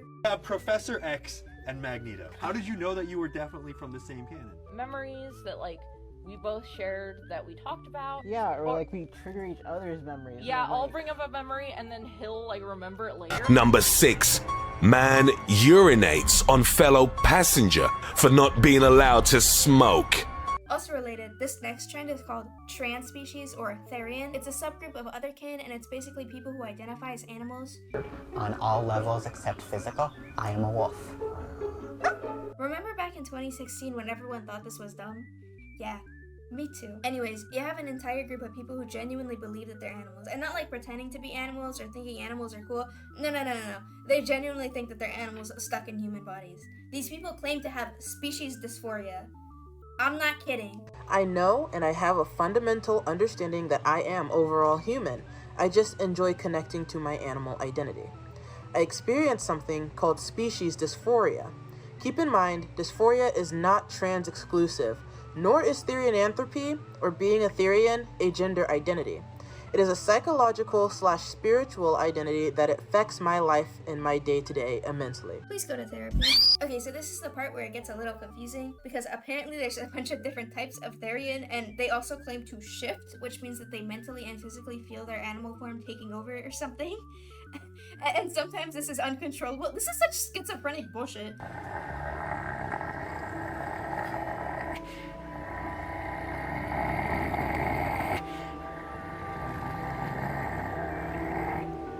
Might just tear you to shreds. Keep in mind, if what I'm saying seems confusing, that's because it is.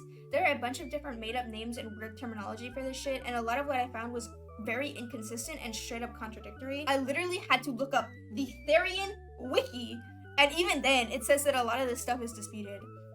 I hope whoever's watching this realizes the mental distress and agony I have gone through during this video making process.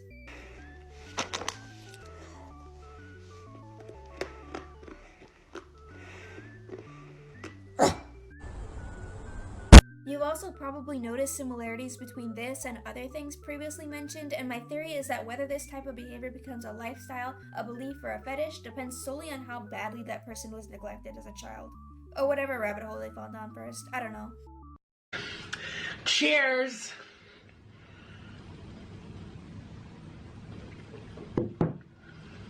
Femboys. They ain't. Moving on. Yeah, sometimes when I'm lonely, I stick my dick in baloney. This next section is just a bunch of small miscellaneous things because people on TikTok really don't know when to stop and think before embarrassing themselves on camera and then posting it for millions to see. Honestly, too many people on this app remind me of Chris Chan. That is not a good thing. When a girl doesn't want to date. This is something I've seen quite a lot of. It's when people try and look super tough on the internet. You're going to stop recording us. What the hell are you doing up there, bud? I'm gonna need you to get down, bud. Stop recording us. No, sir. You. Calm down, partner. Why are you on your knees? Get down, boy. Get down.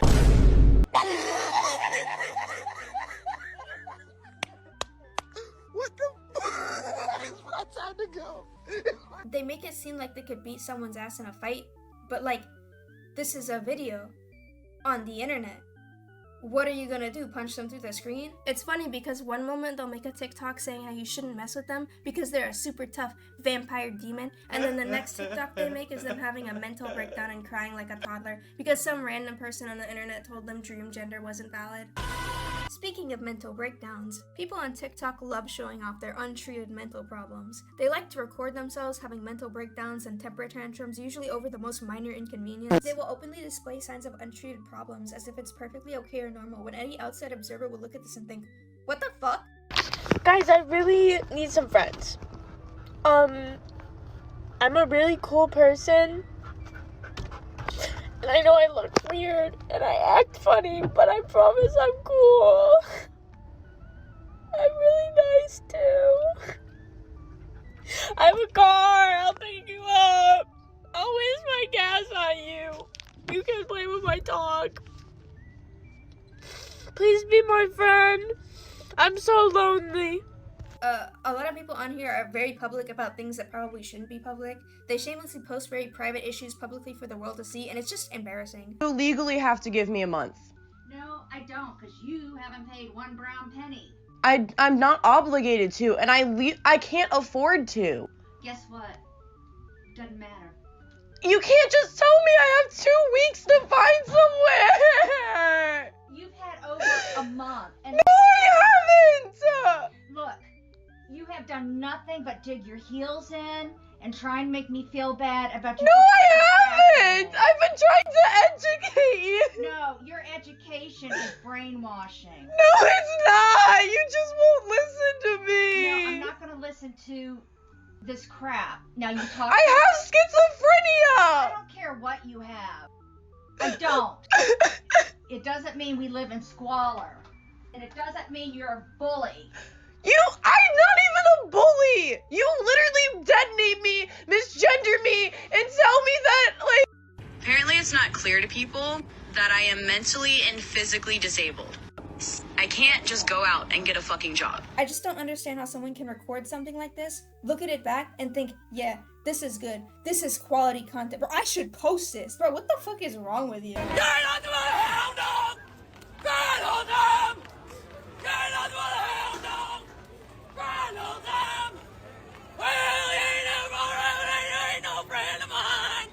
What else? Oh yeah, y'all are not funny. Rectangular prisms. Twice. Seems like a lot, but what do I know? It's so fluffy! Chimkin balloons, but one at a time. Lorp. Weed that we shall eat. Baking a powder. The tears of racists called out in the media. Oh my god, But these are just a few of the extra things I wanted to highlight. There are a few other examples of stupid and embarrassing content, but honestly, you can look up your average TikTok compilation and pretty much get the same idea. Silly black people. Okay, so before I mentioned the fact that these people like to pull up and have some of the worst opinions known to man, and I kind of want to talk about that more. So let's have a conversation about why the fuck exactly this isn't okay.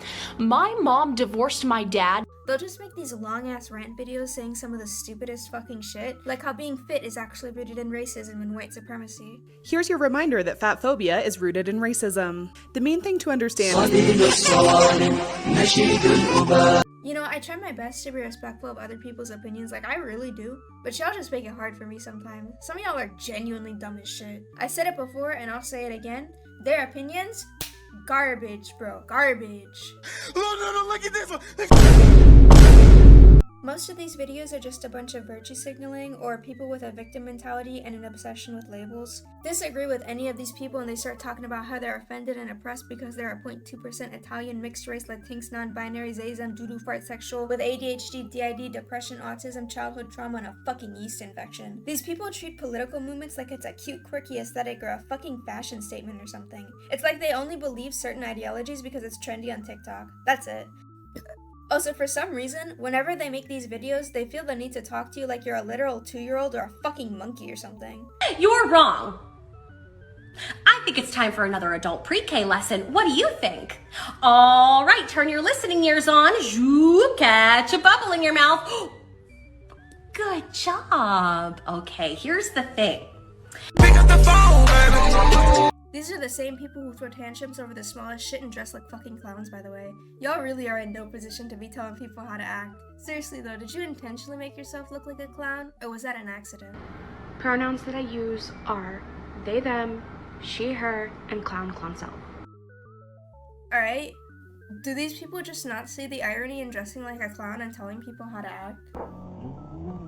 No. I am not taking shit from asylum escapees who look like they're one microaggression away from a mental breakdown. I am honestly getting sick and tired of ugly-ass motherfuckers giving some of the worst opinions known to man. I'm all for freedom of speech, but if your hair looks like the Grinch's pubes, I'ma kindly ask that you shut the fuck up. Legalize nuclear bombs. Swag Messiah. This section is going to be short, but quite a few people on TikTok have really bad personal hygiene problems, and they're pretty open about it too. Just in general, not bathing, like bro, their showers are growing fucking cobwebs, and from the looks of it, they don't really brush their teeth either. Honestly, I'd be shocked if any of these people knew how to actually wipe their own asses. They smell like shit, just absolutely repulsive. They smell evil like the corpse of fucking Malak. Periods are not dirty. That myth that periods are unhygienic or unclean or make you dirty is created by and reinforced by the stigma against menstruation.